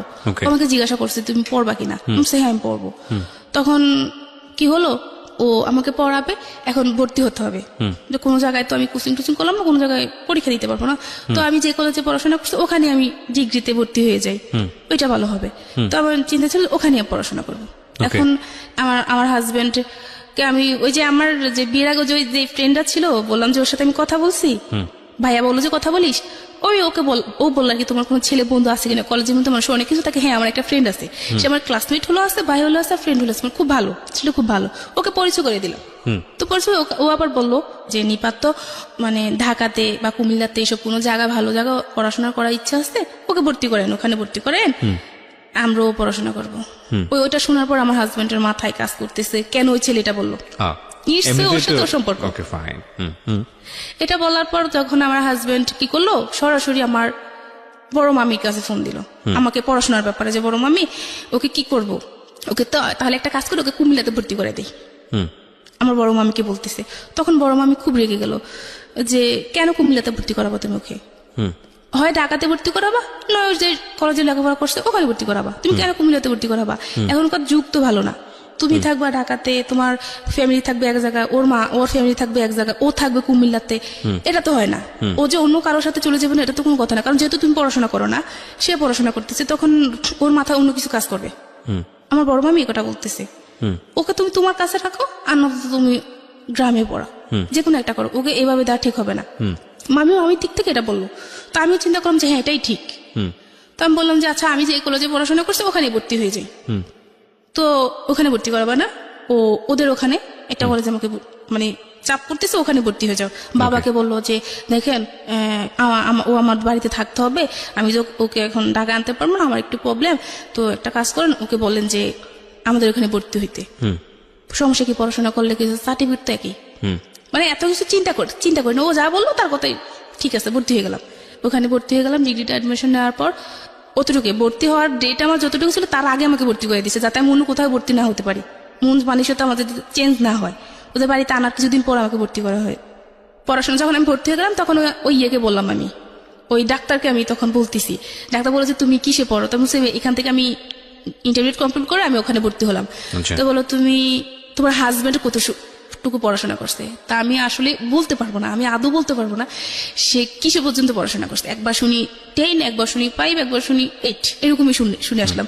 এটা আপনাকে কি জিজ্ঞেস করছে? জানি না, এটা আমাকে ওই ডাক্তারটা জিজ্ঞাসা করতেছে। কোন ডাক্তার? যে ডাক্তারের কাছে আমি গেলাম, আমি অসুস্থ হয়ে গেলাম, ওই যে আমার পিরিয়ডের সমস্যা ছিল, ওই ডাক্তারের কাছে গেলাম। তো তখন আমি ডাক্তারকে বললাম যে এরকম কোনো সমস্যা হয় কিনা, তো ডাক্তার তো আমাকে বলল যে আপনাকে জিজ্ঞেস করেছে আমার হাজবেন্ড কিসে পড়ে, বলতে আসলে একটা কথা বললে ভালো হয়, এরকম মানে মন মানসিকতা মানুষের সাথে না থাকাটাই বেটার, এরকম চিন্তাধারা। আমি তো জানি এরকম কিছুই না, আমি ওদের বাড়িতে আসি বা আমাদের বাড়িতে থাকি, এরকম ভাবে চলতে থাকার পর 2013 সালের লাস্টের দিকে কি হলো, আমার নাক গলা প্রচুর ঠান্ডা লাগতো, প্রচুর ঠান্ডা লাগে থাকতো সবসময়, মানে গরম কি শীতকে প্রচুর ঠান্ডা লাগতো। পরে ডাক্তারের কাছে নেওয়ার পর জানতে পারলাম যে আমার মানে টনসিলের সমস্যা, আমার অপারেশন করতে হবে। এটা জানার পর আমার একটু মানে ভয় পাইতেছে, অপারেশন করতে হবে, এটা নিয়ে আমি খুব একটু কান্নাকাটি করলাম। ও তখন বুঝালো, মানে ও কিন্তু এখন আমাকে সাপোর্ট করতেছে, সম্পর্ক কিন্তু ভালো মানে চলতেছে, কিন্তু ওইগুলো কথাগুলো কিন্তু চলতেছে, কিন্তু সম্পর্ক ভালো চলতেছে। আমাদের এলাকাতে মানে সবাই বলতো যে নিপার হাজবেন্ড খুব ভালো, এরকম ছেলেই হয় না। অনেকে বলতো যে এরকম একটা মানে ছেলে পাইলে আর মেয়েকে বিয়ে দিতে আর করবো না, দ্বিধা করবো না। অনেক আয়সা বলতো আমার সামনাসামনি, তখন আমি হাসতাম মনে মনে যে আমি জানি জিনিসটা মানে মানুষটা কিরকম সেটা আমি ভালো করে জানি, এটা তো আর কাউকে বলতে পারবো না, নিজের হাজবেন্ডের সম্পর্কে তো মানুষকে আর বলা যায় না, যেহেতু আমি তার সাথে সারাটা জীবন থাকবো। তো যখন আমার নাক গলার সমস্যাটা হয়েছিল, হওয়ার পর এখন অপারেশন করাতে হবে, তো বললো যে হ্যাঁ অপারেশন ওকে করে ফেলবো।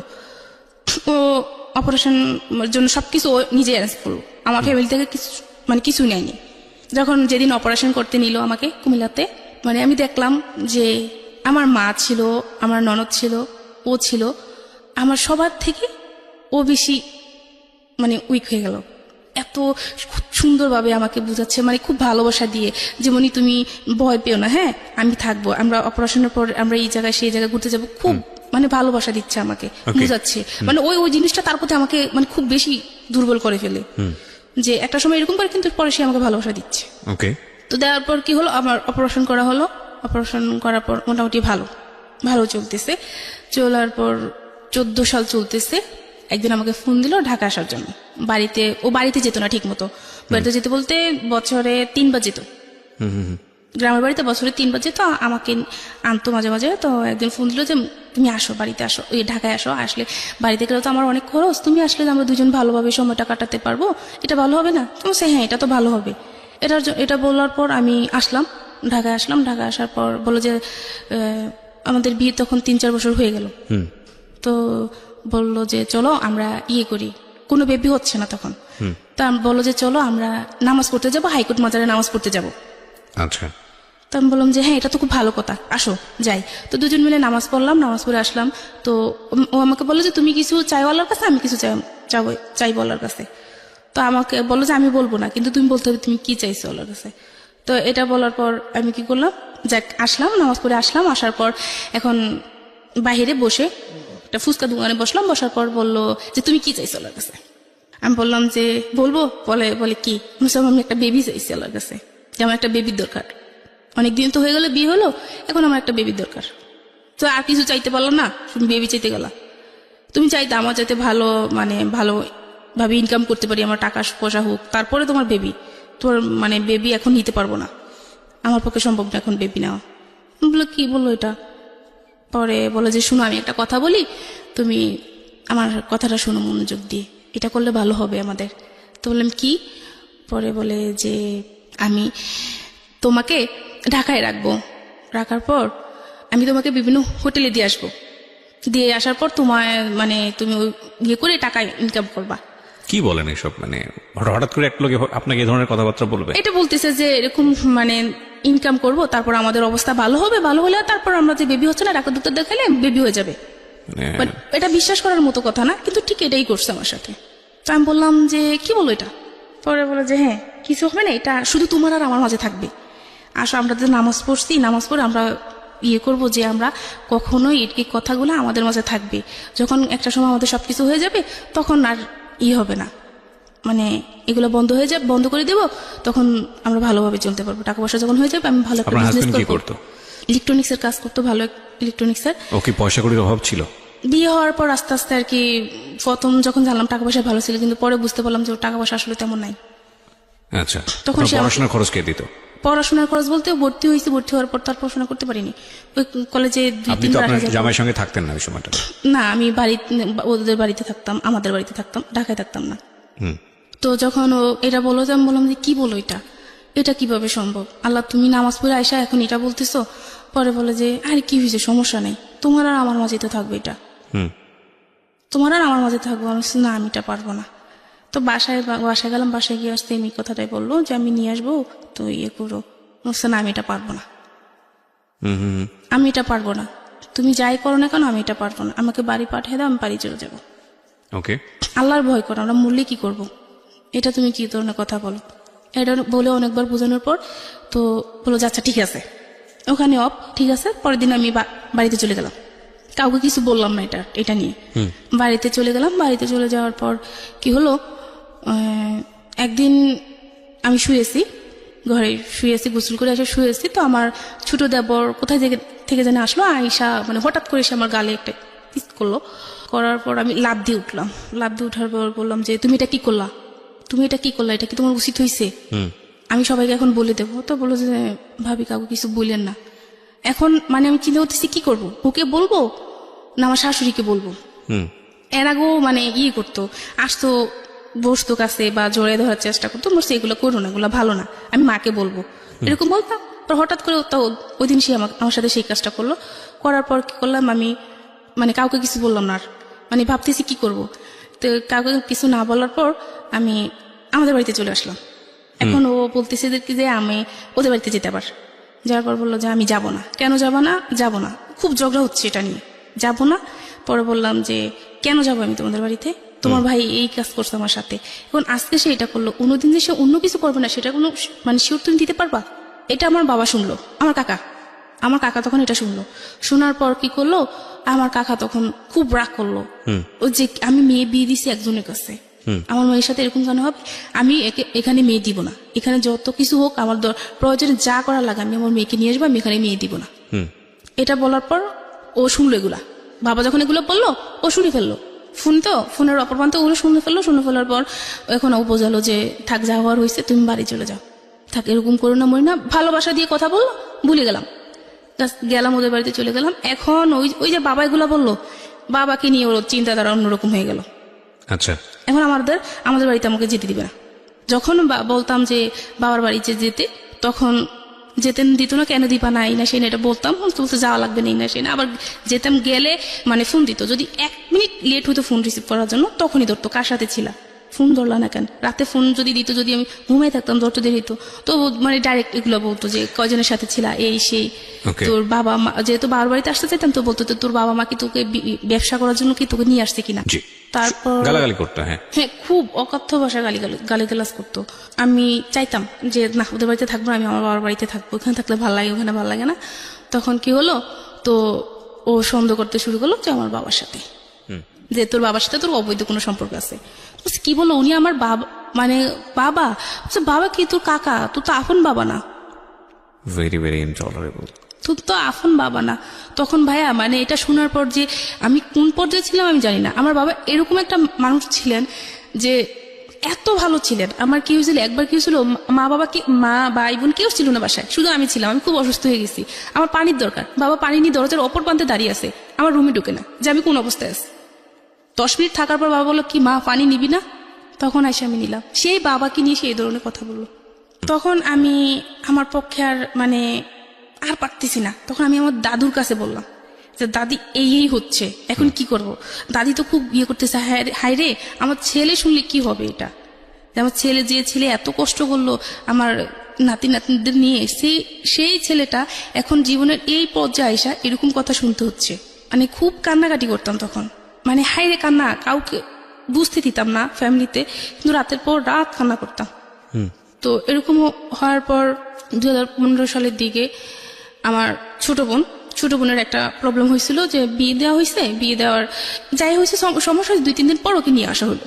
নিয়ে আসার পর ওই যে এই যে সময়টা, যে তারপর সেকেন্ড আবার বিয়ে হওয়ার যে সময়টা 4-5 মাস, ওই সময়টা যে সে আমার সাথে কিভাবে আচরণ করতো ভাইয়া, মানে তা বলে বোঝাতে পারবো না। এত বাজে বিহেভ করতো, কিছু হলে বলতো তোকে আমি দিয়ে দেবো, তোকে আমি রাখবো না, তোকে আমি দিয়ে দেবো, এরকম আচরণ করতো, খুব বাজে বিহেভ করতো। একদিন হয়েছিল কি, ওরও ছোট বোনের বিয়ে হয়েছিল, হওয়ার পর ও ছোট বোনের শ্বশুরবাড়িতে বিভিন্ন দিতে হবে, ঈদের টাইমে তো উপহার হিসেবে কাপড় চোপড় দিতে হয়, তো সেই জন্য আমাকে ঢাকায় আনলো, মার্কেটিং করতে হবে, তো এই জন্য ঢাকায় আনলো। তখন কি করলো, ওর নতুন একটা বিজনেস শুরু করলো, এই যে ড্রেসে যে এমব্রয়ডারি করা হয়, যে ইলেকট্রনিক কম্পিউটারে যে ইয়েগুলো আছে না, এমব্রয়ডারি মেশিনগুলো আছে না, ওগুলো আর কি ও নিল, কারখানা করলো, এমব্রয়ডারি কাজ করতেছে। বললো যে ঢাকায় আসলাম, ওনাদের জন্য ড্রেস নিব। তো আমাদের ফ্যামিলিতে আবারও সেই সমস্যা, আগের মতো সমস্যা। তো এখন আমার হাজব্যান্ড ওর বোনকে বলতেছে যে ভাই আমার শ্বশুরবাড়িতে কি কাকে দেওয়া যায়। তো বললো যে একাকে দিস, আমার মাকে বললো যে ওর মাকে একটা দিস, ওদের ফ্যামিলিতে তো একটা সমস্যা, ঈদে তো কিছু নিতে পারবে না, ভাইদের অনেক সমস্যা, এখন ওদেরকে একটা দিস। তো ফোন রাখার পর বললাম যে দিবা ঠিক আছে, একজনকে গিফট করবা সেটা ঠিক আছে, কিন্তু তুমি এটা মানে এইভাবে বলবা কেন যে নিতে পারবে না, তাহলে তো এটা করোনা করা হয়েছে, আমার মাকে দিতে হবে না, তোমাদের কিচ্ছু দিতে হবে না। এটা নিয়ে মানে ওর সাথে আমার মোটামুটি ঝগড়া শুরু হয়ে গেছে। ঝগড়া শুরু হয়ে যাওয়ার পর আমি একটা পর্যায়ে বললাম যে তুমি আমাকে এখন মার্কেটে নিবা না, মানে মার্কেটে যাওয়ার জন্য রেডি হচ্ছে, তুমি আমাকে এখন মার্কেটে নিবা না। যদিও তখন মানে এইটা আমার বলা ঠিক হয়নি, আমি এটা বলে ফেলছি যে তুমি আমাকে মার্কেটে নিবা না। এই জন্য আমার সাথে এরকম করতেছো, ঝগড়া করতেছো। তো প্রথম তো ইয়েটা আমি শুরু করলাম, ওইটা বলার পর আমি যদি না বলতাম তাহলে এটা হতো না। তখন পরে বুঝতে পারলাম যে দুষ্টা আমার ছিল।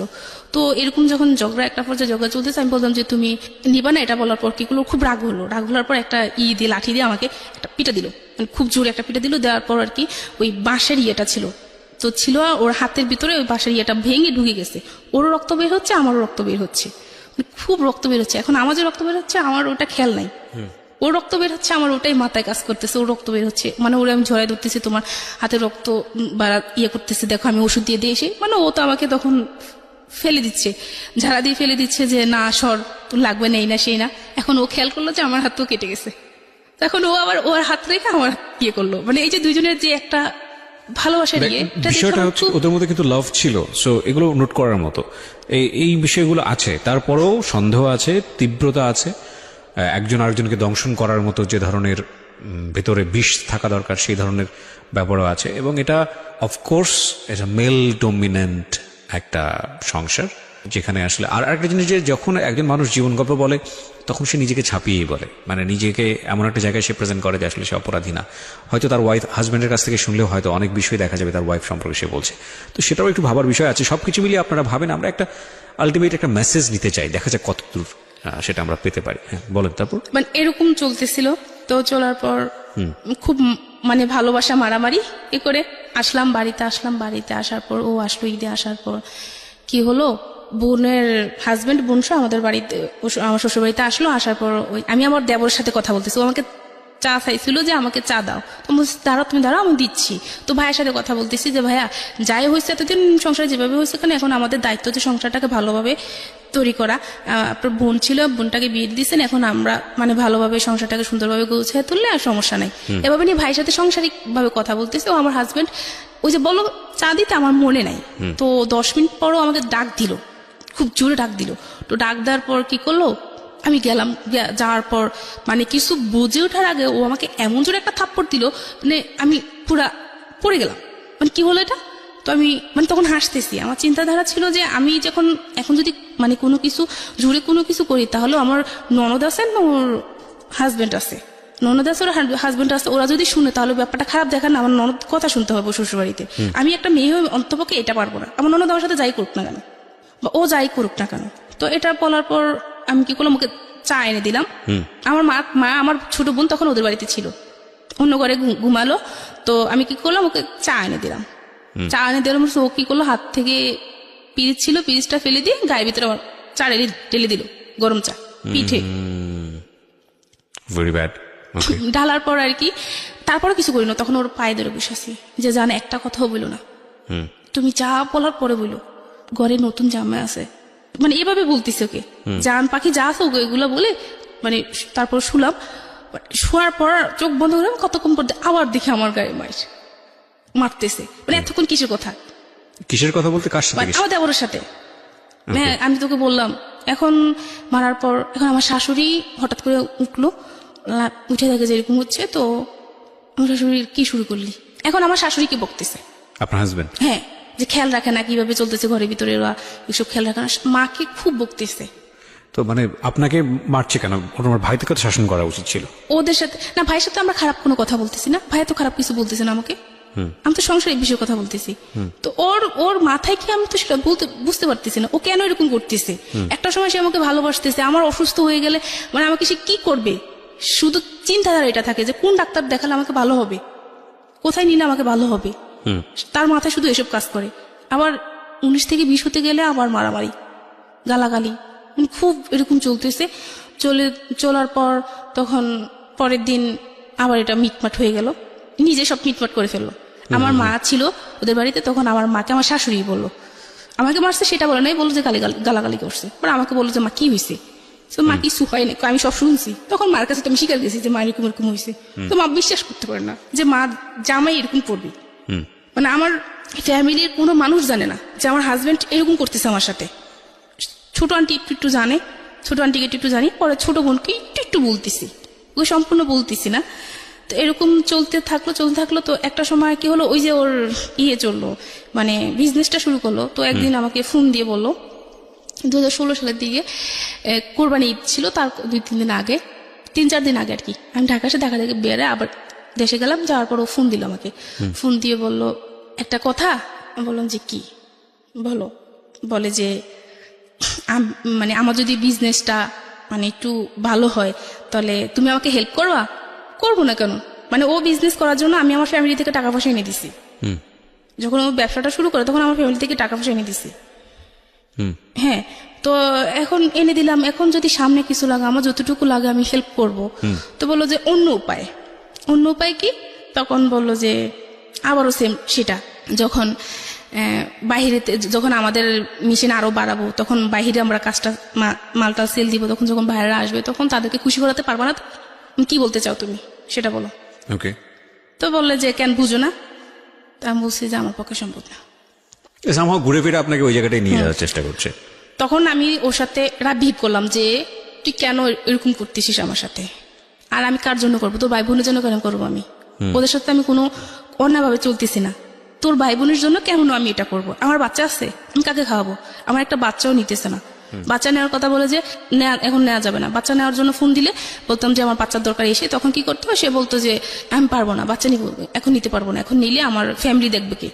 তোর বাচ্চা নিলে এখন আমার কিডনি বিক্রি করতে হবে, কিডনি বিক্রি করে তারপর আমার সংসার চালাতে হবে, আমি এখন বাচ্চা নিতে পারবো না, এসব বলতো। তখন এটা যখন এদিন এটা বলছো ওর সাথে আমি খুব রাগ ভিপ করছি, তুই তুকারি করে কথা বলছি, মানে খুব ঝগড়া করছি ওর সাথে। আমি ঝগড়া করে তখন চিন্তা করলাম যে এখন কি করা যায়। তখন ঢাকায় যখন আসতাম না, তখন মাঝে মাঝে আপনার জীবনের গল্প আমি শুনতাম। আচ্ছা, জীবনের গল্প আমি শুনতাম। তো ওখান থেকে যে একটা কথা বলতো না, যে যা করব মানে ভেবে চিনতে, একটা সিদ্ধান্ত নেওয়ার আগে ভেবে চিনতে সিদ্ধান্ত নিতে হবে, হুটহাট করে কোনো সিদ্ধান্ত নেওয়া যাবে না। এসব বলতেন বা আপনার কথার মানে বোঝানোর ইয়েটা আমার খুব ভালো লাগতো, শুনতাম। তো এটা নিয়ে ও খুব ইয়ে করতো, এগুলো কি শোনো, এই সে এগুলো ভালো না, এগুলো খুব খারাপ, মানে এটা নিয়ে এটা মানে একদিন একটা থাপ্পড় পর্যন্ত দিছে আমাকে। আমি কি বলো, এগুলো শোনা খুব ভালো, এগুলো খুব ভালো একটা অনুষ্ঠান, বলে না এগুলো ফালতু, এগুলো ভালো না, এগুলো বলতো। আমি তখন নিউজ পেপার পড়তাম প্রচুর, এটাও পড়তে দিত না। আচ্ছা, মানে পড়াশোনা বা অন্য জগৎ থেকে সম্পূর্ণ দূরে রাখতেছে আমাকে। পড়াশোনাটা এদিক দিয়ে বন্ধ হয়ে গেছে, এত দূরে আমি কলেজে যাওয়া সম্ভব না, আসা যাওয়া, বা আমার বাবার বাড়িতে আমি থাকি বেশি, সেক্ষেত্রে আমি এখানে পড়াশোনা করতে পারবো না। আস্তে আস্তে পড়াশোনা মানে মাথা থেকে ঝেড়ে দিলাম। ঝেড়ে দেওয়ার পর মানে এভাবে একটা সংসারে চলতেছে, এভাবে কি পড়াশোনা করা যায়? দৈনিক এসব নিয়ে ঝগড়াঝাটি, আমি ভালো না, আমি খারাপ, আমি অন্য কারোর সাথে ছিলাম, আমার বাবাকে নিয়ে সন্দেহ, এভাবে নিয়ে সবকিছু মিলিয়ে একটা মানুষের পক্ষে সম্ভব না। আমিও অসুস্থ, দিনের পর দিন অসুস্থ থাকতাম। তো এই যে অসুস্থ থাকতাম সেই দেখতো, ডাক্তার সেই দেখাতো। আমার অ্যাপেন্ডিসাইটের সমস্যা হয়েছিল, অপারেশন করেছি, সেই করছে এগুলা। 1 টাকা আমার ফ্যামিলি থেকে দেওয়া হয়নি, সম্পূর্ণ কিছু ও খরচ করলো। তখন ভাবতাম সে আমাকে ভালোবাসে, আমি তাকে ভালোবাসি, তাকে ছাড়া আমি একটা মিনিটও চিন্তা করতে পারতাম মানুষটা ভালো, হয়তো বা তার সমস্যা আছে। তখন আমি আমার ননদকে বললাম যে তোমার ভাই তো এরকম এরকম করতেছে, মাকে বললাম যে মা আপনার ছেলে তো এরকম করতেছে, একটা কাজ করেন, আপনার ছেলেকে একটা ডাক্তার দেখান, একটা ডাক্তার দেখালে তার ভালো হবে, সে যে এরকম করতেছে একটা ডাক্তার দেখালে খুব ভালো হবে। আর তো ওর আবার মাঝে কি শারীরিক একটু সমস্যা ছিল, শারীরিক একটু সমস্যা ছিল। তো আমার কথা হচ্ছে যে সমস্যা দিচ্ছে সমাধান করবে সে। আচ্ছা, আমার সবসময় এটা মনে হতো। তো ও বলতো যে আগে পায়া তুমি এখন আছো, এজন্য খুশি, কোনো সমস্যা নেই, মানে ও এটা ভাবতো। কিন্তু আমার কথা হচ্ছে যে আল্লাহ সমস্যা দিচ্ছে, আল্লাহ সমাধান করবে, তুমি ডাক্তার দেখাও। আপনি মানে প্রবলেমটা আসলে কার ছিল, আপনাদের হাজবেন্ড ওয়াইফের মধ্যে, যে বেবি না হওয়ার প্রবলেমটা? বেবি না হওয়ার জন্য তো কোনো ডাক্তারই দেখানো হয় নাই। কিন্তু বেবিতে আপনারা হচ্ছে না, তো বেবি চাচ্ছেন, ঠিক আছে, তো আপনারা আমি চাচ্ছি, ও চাচ্ছে না। তো একবার যেহেতু আমার পিরিয়ডের সমস্যা, আবারও আমি ঢাকাতে একটা মহিলা ডাক্তার দেখালাম। তো দেখানোর পর ওখানে মহিলা ডাক্তার একটা ওষুধ দিল আমাকে, এই ওষুধটা খাবেন, ওই ওষুধটা খেলে তারপর হাজবেন্ড ওয়াইফ একসাথে থাকলে বেবি হবে ইনশাল্লাহ। কিন্তু আমার হাজবেন্ড ওই ওষুধটি আমাকে কিনে দেয়নি। আমি বলি ওই ওষুধটা কিনো, কেন কিনবো, তো বেশি কথা বলবা না, তারপর ওকে, ঠিক আছে। এরকম ভাবে চলতেছে। পরে চলার পর যখন ও আমাকে এটা বললো, তখন সিদ্ধান্ত নিলাম যে না, আর সহ্য করা যায় না। তখন একটা কাজ করি, যে এই যে সে যে আমার সাথে এরকম করতেছে, তো আমাকে যা করতে হবে ভেবে চিন্তে করতে হবে। বোকা তো মানে বোকার মতো এতদিন সবকিছু সহ্য করছি, আমাকে এখন প্রমাণ করতে হবে যে আসলে সে মানুষ খারাপ, সে ভালো না, সবার কাছে সে অনেক ভালো একজন মানুষ, তাকে আমার প্রমাণ করতে হবে যে সে মানুষ ভালো না। তখন যখন যেদিন কোন একটা বিষয় নিয়ে ঝগড়াঝাটি গালাগালি শুরু হয়ে যেত, 19 থেকে ফোন দিতে ধরতে একটু দেরি হইতো, তো এই শুরু হয়ে যেত, তখন আমি আমার বোনকে শোনালাম, আমার মাকে শোনালাম, বাবা তো আগে থেকেই বুঝতে পারলো, শোনালাম, সবাইকে শোনালাম, সবাই মোটামুটি বুঝতে পারতেছে যে আমার হাজবেন্ড খারাপ। তো এটা জানার পরে কি হলো, আমি ঢাকাতেও আস্তে আস্তে আমার বড় মামি বা আমার মামাতো বোন টুন হোক, আমার মেজো মামি, সবাইকে মোটামুটি আমি জানালাম। সবাই মোটামুটি দেখলো, বুঝতে পারলো, সবাই বুঝতে পারলো যে ও আসলে মানে মানুষ হিসাবে বেশি ভালো না। এতদিন মানে ও মুখোশ পড়া ছিল, কিন্তু আসলে সে মানুষ ভালো না। এরকম করার পর কিন্তু ও যে আমার সাথে ওগুলো প্রপোজ করতেছে, ওটা শুধু আমার ছোট বোনকে বললাম আমি, যে মনি এরকম এরকম তোর ভাইয়া করতেছে আমার সাথে। ছোট বোনটার বিয়ে হয়ে গেছে, তার বিয়ে হয়ে গেছে। তো তখন বিয়ে হয়ে যাওয়ার পর ছোট বোনটাকে বললাম যে তোর ভাইয়া তো আমাকে এগুলা বলে। তখন ও বললো যে আপু তুই একটা কাজ কর, তুই যাইস না, ভাইয়ের কাছে যাইস না, এভাবে মানুষের জীবন চলে না, তুই যাইস না, কত সহ্য করবি তুই, আর কত সহ্য করবি। এটা বলার পর আমি সিদ্ধান্ত নিলাম যে আস্তে আস্তে সবকিছু মানে ওর কাছ থেকে আমার দূরে সরে যেতে হবে। কিন্তু এখন ওই যে আমি আমার ফ্যামিলির পক্ষ থেকে ওর জন্য যে আমি ফ্যামিলি থেকে টাকা পয়সা আনলাম, ওটা তো আমার দিতে হবে। তার আগেও সে টাকা পয়সা আনছে, ওই টাকাটাও এখনো দেওয়া হয় না। আমার নিজের রিক্সে যেটা আনলাম, আমার নিজের রিক্স নিয়ে মামির কাছ থেকে টাকা নিলাম, সেই টাকাটা তো আমাকে তাকে দিতে হবে। সবার টাকাটা বাদ যাক, আমি তো মামির টাকাটা নিতে হবে। তো এই কটা দিন আমি তার সাথে ভালো বাবু খাটাইয়া টাকাটা উঠে এনে তারপর আমি যা করার করবো, সবাইকে তখন জানাবো। এটা হওয়ার পর আমি কি করলাম যে চলতেছি। এখন ও ফোন দিত না। এখন একটা পর্যায়ে কি হয়ে গেল, ঠিক মতো ফোন দিত না। এই যে ঝগড়াঝাটি এসব চলতেছে, একটা সময় সে আমাকে ফোন দিত না। তো ফোন দিত না, তখন খারাপ লাগতো, ভালোবাসার মানুষটা ফোন দিচ্ছে না, মানে খুব খারাপ লাগতো। তো তখন আমি ফোন দিতাম যে জান তুমি ফোন দিচ্ছ না কেন?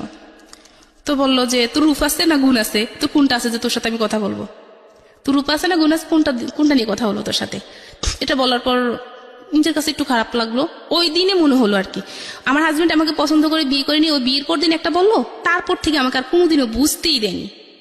ও মায়ের সাথে বোনের সাথে যাই খারাপ ব্যবহার করতো, আমাকে কোনোদিন বুঝতে দেয়নি যে মানে সে আমাকে পছন্দ করেনি বা কালো বলে সে আমাকে কোনো অবহেলাই করেনি, এরকম কোনো কিছু বুঝতে দেয়নি। তখন যখন সে আমাকে এই কথাটা বললো, তখন আমি মানে অনেকটা খারাপ লাগলো আমার কাছে।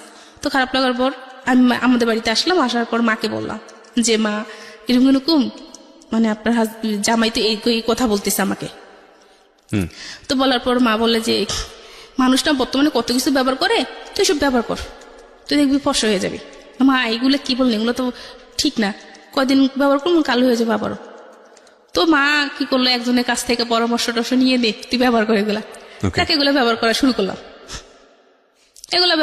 করলাম। মোটামুটি মানে ভালো পাচ্ছি। তো এখন কি হলো দেখতেছি না, মানে ওর চিন্তাধারা এখন এরকমই, কোনো কিছু তো হইলে বাবাকে নিয়ে সন্দেহ।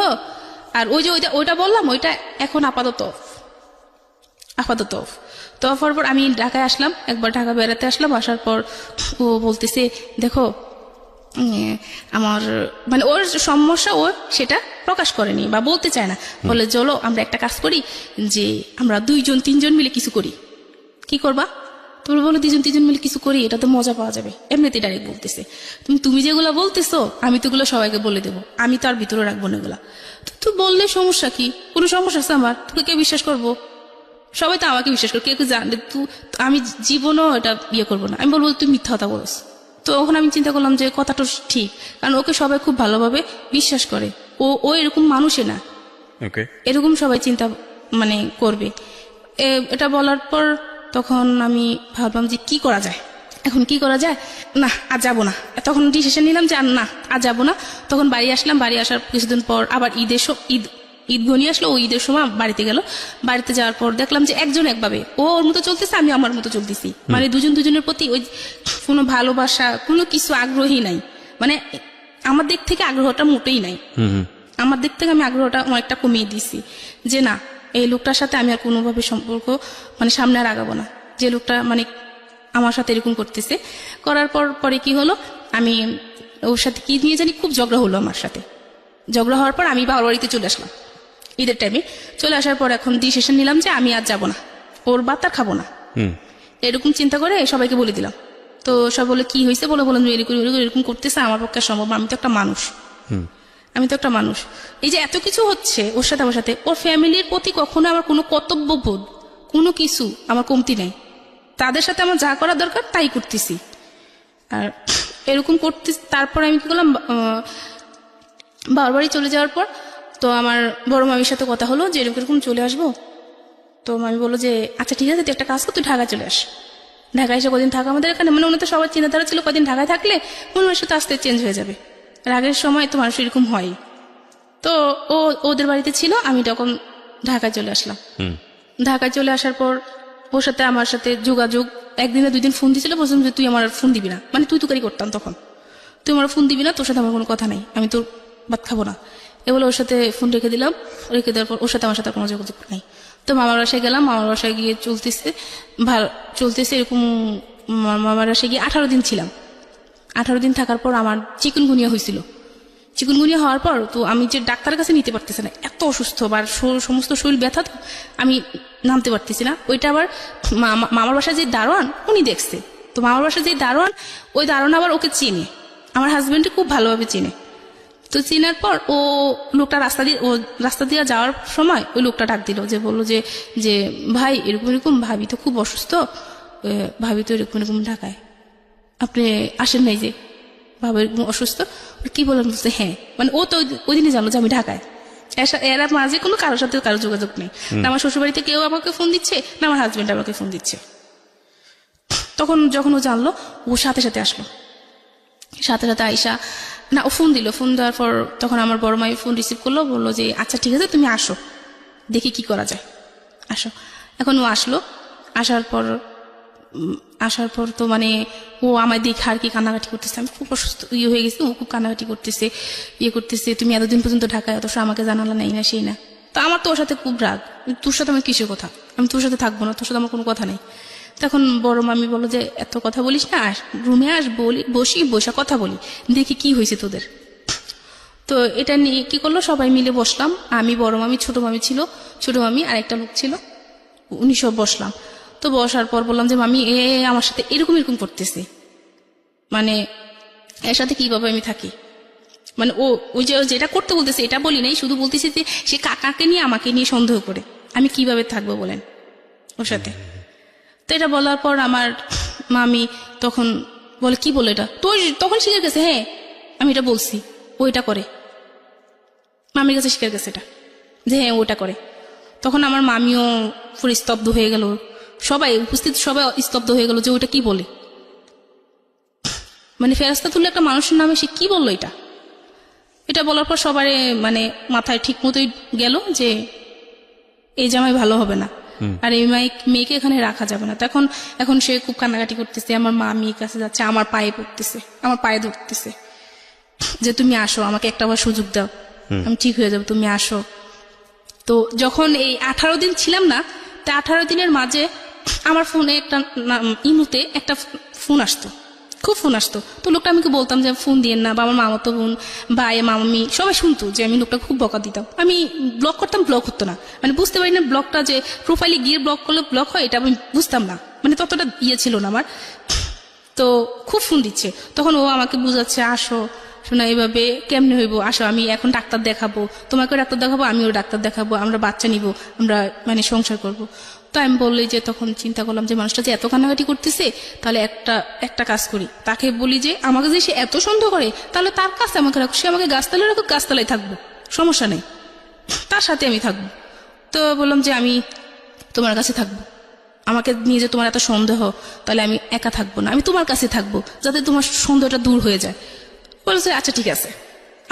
তো যে রুম ছিল ওই রুম ভালো ছিল, আমি যতটুকু জানি যে রুমটা ভালো, 4 তলা রুম আছে, একটা রুম 2 জন মিলে থাকবো, একটা রুম তো 2 জনের জন্য এনাফ, 2 জন মিলে থাকবো, খাবো, খুব ভালো, রাজি হলাম। তো ওকে তখন যখন আসবো তখন আমি ওকে বললাম আর কি যে শুনো, আমার ফোনে না মানে একটা নাম্বারে খুব ফোন আসতেছে, তুমি দেখো, এটা দেখে আবার তোমার তো আবার সন্দেহবাজ মানুষ, আবার সন্দেহ করো না, এই নাম্বারে ফোন আসতেছে, তুমি আমাকে সন্দেহ করো না, মানে এরকম আমি ব্লক করতেছি কিন্তু ব্লক হচ্ছে না। তো আচ্ছা ঠিক আছে, সমস্যা নেই। তো এটা বলার পর ওর কাছে আসলাম, ওর বাসায় নিয়ে আসলো আমাকে, যখন কান্নাকাটি করে সবাই বুঝালো আচ্ছা ঠিক আছে যা, আসলাম ওর বাসায় আসার পর আমার ছোট বোনের হাজবেন্ড তখন বাইরে ছিল, তো ফোন দিত, আমার বোনের ফোন দিছিল, কথা বুঝি না আমি, তো কি করলো SMS করলো যে আপু আমি তো কথা বুঝতেছি না, তো আমি রাতে আপনাকে ফোন দিব, SMS করে লিখে দিল যে রাতে আপনাকে ফোন দিব। তো আচ্ছা ঠিক আছে রাতে ফোন দিবে, ওইটা ওর হাতে বললো যে রাতে ফোন দিবে, ওর সাথে তোমার কিসের কথা রাতে, তোমার ছোট ভাই, কি বলো তুমি, ও ছোট ভাইরা তো এরকম করে সেরকম করে, মানে আবারও চিন্তাধারা অন্যরকম যে আমার বোনের হাজবেন্ডের সাথে আমার কি সম্পর্ক, ও কেন আমাকে রাতে ফোন দিবে, এটা নিয়ে আমার গিনজিম, এই 2 দিন না হতে আবার গিনজিম শুরু হয়ে গেছে, কি যে একটা অবস্থা ঝগড়াঝাটি। তো আমি বুঝাতে লাগলাম যে এরকম করো না, একটু এসব চিন্তা ছাড়ো, এসব চিন্তা ছাড়ো, ভালো হয়ে যাও, ভালো হয়ে চলি, এটা ভালো হবে। আমি একবার চলে গেছি, তারপর আবার আনছো, এখন আবার এরকম করতেছো না, সে বুঝতেছে না। তখন আমিও খুব রাগ করলাম, রাগ করে ওর সাথে তুই তুকারি করে আমিও ঝগড়াঝাটি করা শুরু করলাম। কেন এরকম করতেছিস তুই, মানে তুই তুকারি করে কথা বললাম। তো যাক, ওখানে আবার শান্ত হয়ে গেল, আবার সব ঠিকঠাক। এখন জানি তো যে রুমে নিচ্ছে, কিন্তু ও রুমে না, ছোট্ট আরেকটা রুমে, বলতেছে ওই রুমে আমার সবকিছু আছে, এই রুমে আমি থাকবো, ওই রুমটাতে থাকতে ভালো লাগে না, আমি এই রুমে থাকবো। তো একটা কাজ করবো, তো 4তলায় ছিল রুমটা, 2তলায় রুমটা, এখন আবার 2তলায় রুম নিচ্ছে, 4তলায় অন্য 2জন থাকে। তো একটা কাজ করো, তুমি 4তলায় গিয়ে রান্না করো। এখন কি হতো, 2তলা থেকে 4তলায় রান্না করতে যেতাম, আবার 4তলা থেকে 2তলা আইসা ঘুমাতাম, মানে এরকম 2তলা 4তলা 2তলা 4তলা চলতো। থাকি না, সমস্যা কি, এটা দেখি না মানুষটা ভালো হয় কিনা। তখন কি হলো, ওই যে বললাম ইমুতে একটা ছেলে আমাকে ফোন দিছিল, তো ওই ছেলেটা একদিন ফোন দিল, ফোন দেওয়ার পর আমি বলতেছি দেখে আমি ব্লক করতে পারতেছি না, তুমি ব্লক করে দাও। আর যেহেতু ফোন দিচ্ছে, ফোন রিসিভ করার দরকার নাই, আমি তো লোকের সাথে কথা বলার কোনো দরকার নাই। তো এটা নিয়ে আবার ঝামেলা শুরু হয়ে গেল। তো ওই লোকটাকে ওই দিনে আমি কিভাবে জানি প্রোফাইলে গিয়ে আমি ব্লক করে দিলাম, শেষ। ওই দিনে ওই কাহিনীটা ওখানে শেষ, এটা নিয়ে ঝগড়া হওয়ার পর ওইখানে কাহিনীটা এটা শেষ। এখন কি করতো, রাতের বেলা আসতো, ঘুমাইতাম বা আমি শুয়ে থাকতাম, মানে হঠাৎ করে ওর কি মেজাজ খারাপ হইতো জানি না, কোনো কিছু হইলে আমার আঙ্গুল দিয়ে খোঁচায় শরীরের ভিতরে খোঁচাইতো।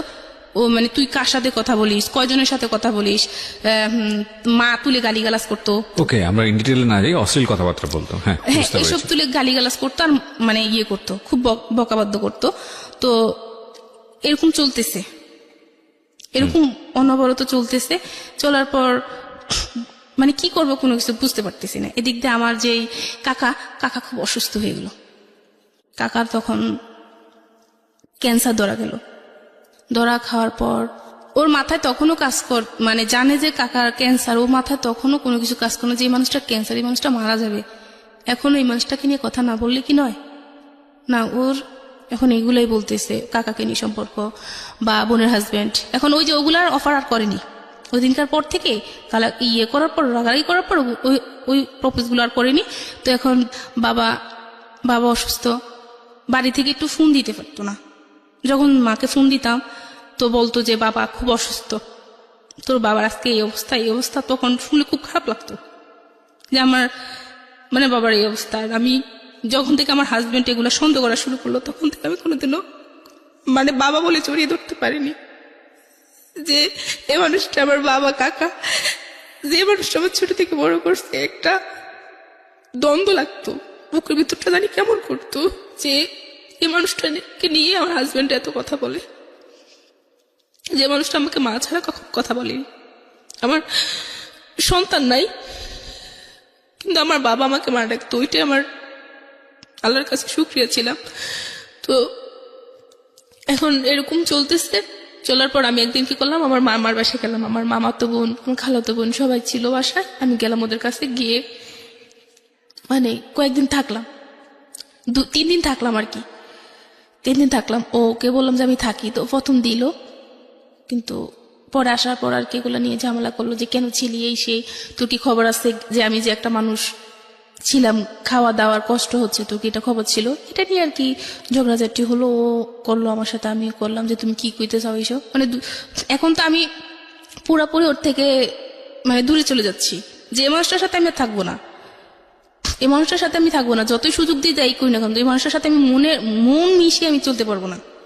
যে মানুষটা আমার সাথে এরকম করতেছে, দিনের পর দিন আমাকে এরকম অত্যাচার করতেছে, মানসিকভাবে এরকম অত্যাচার রাখতেছে। যে ডাক্তার দেখাক সত, কিন্তু এগুলা দিয়ে তো সে আমাকে শান্তি দিচ্ছে না। একটা মেয়ের শান্তি কিসে?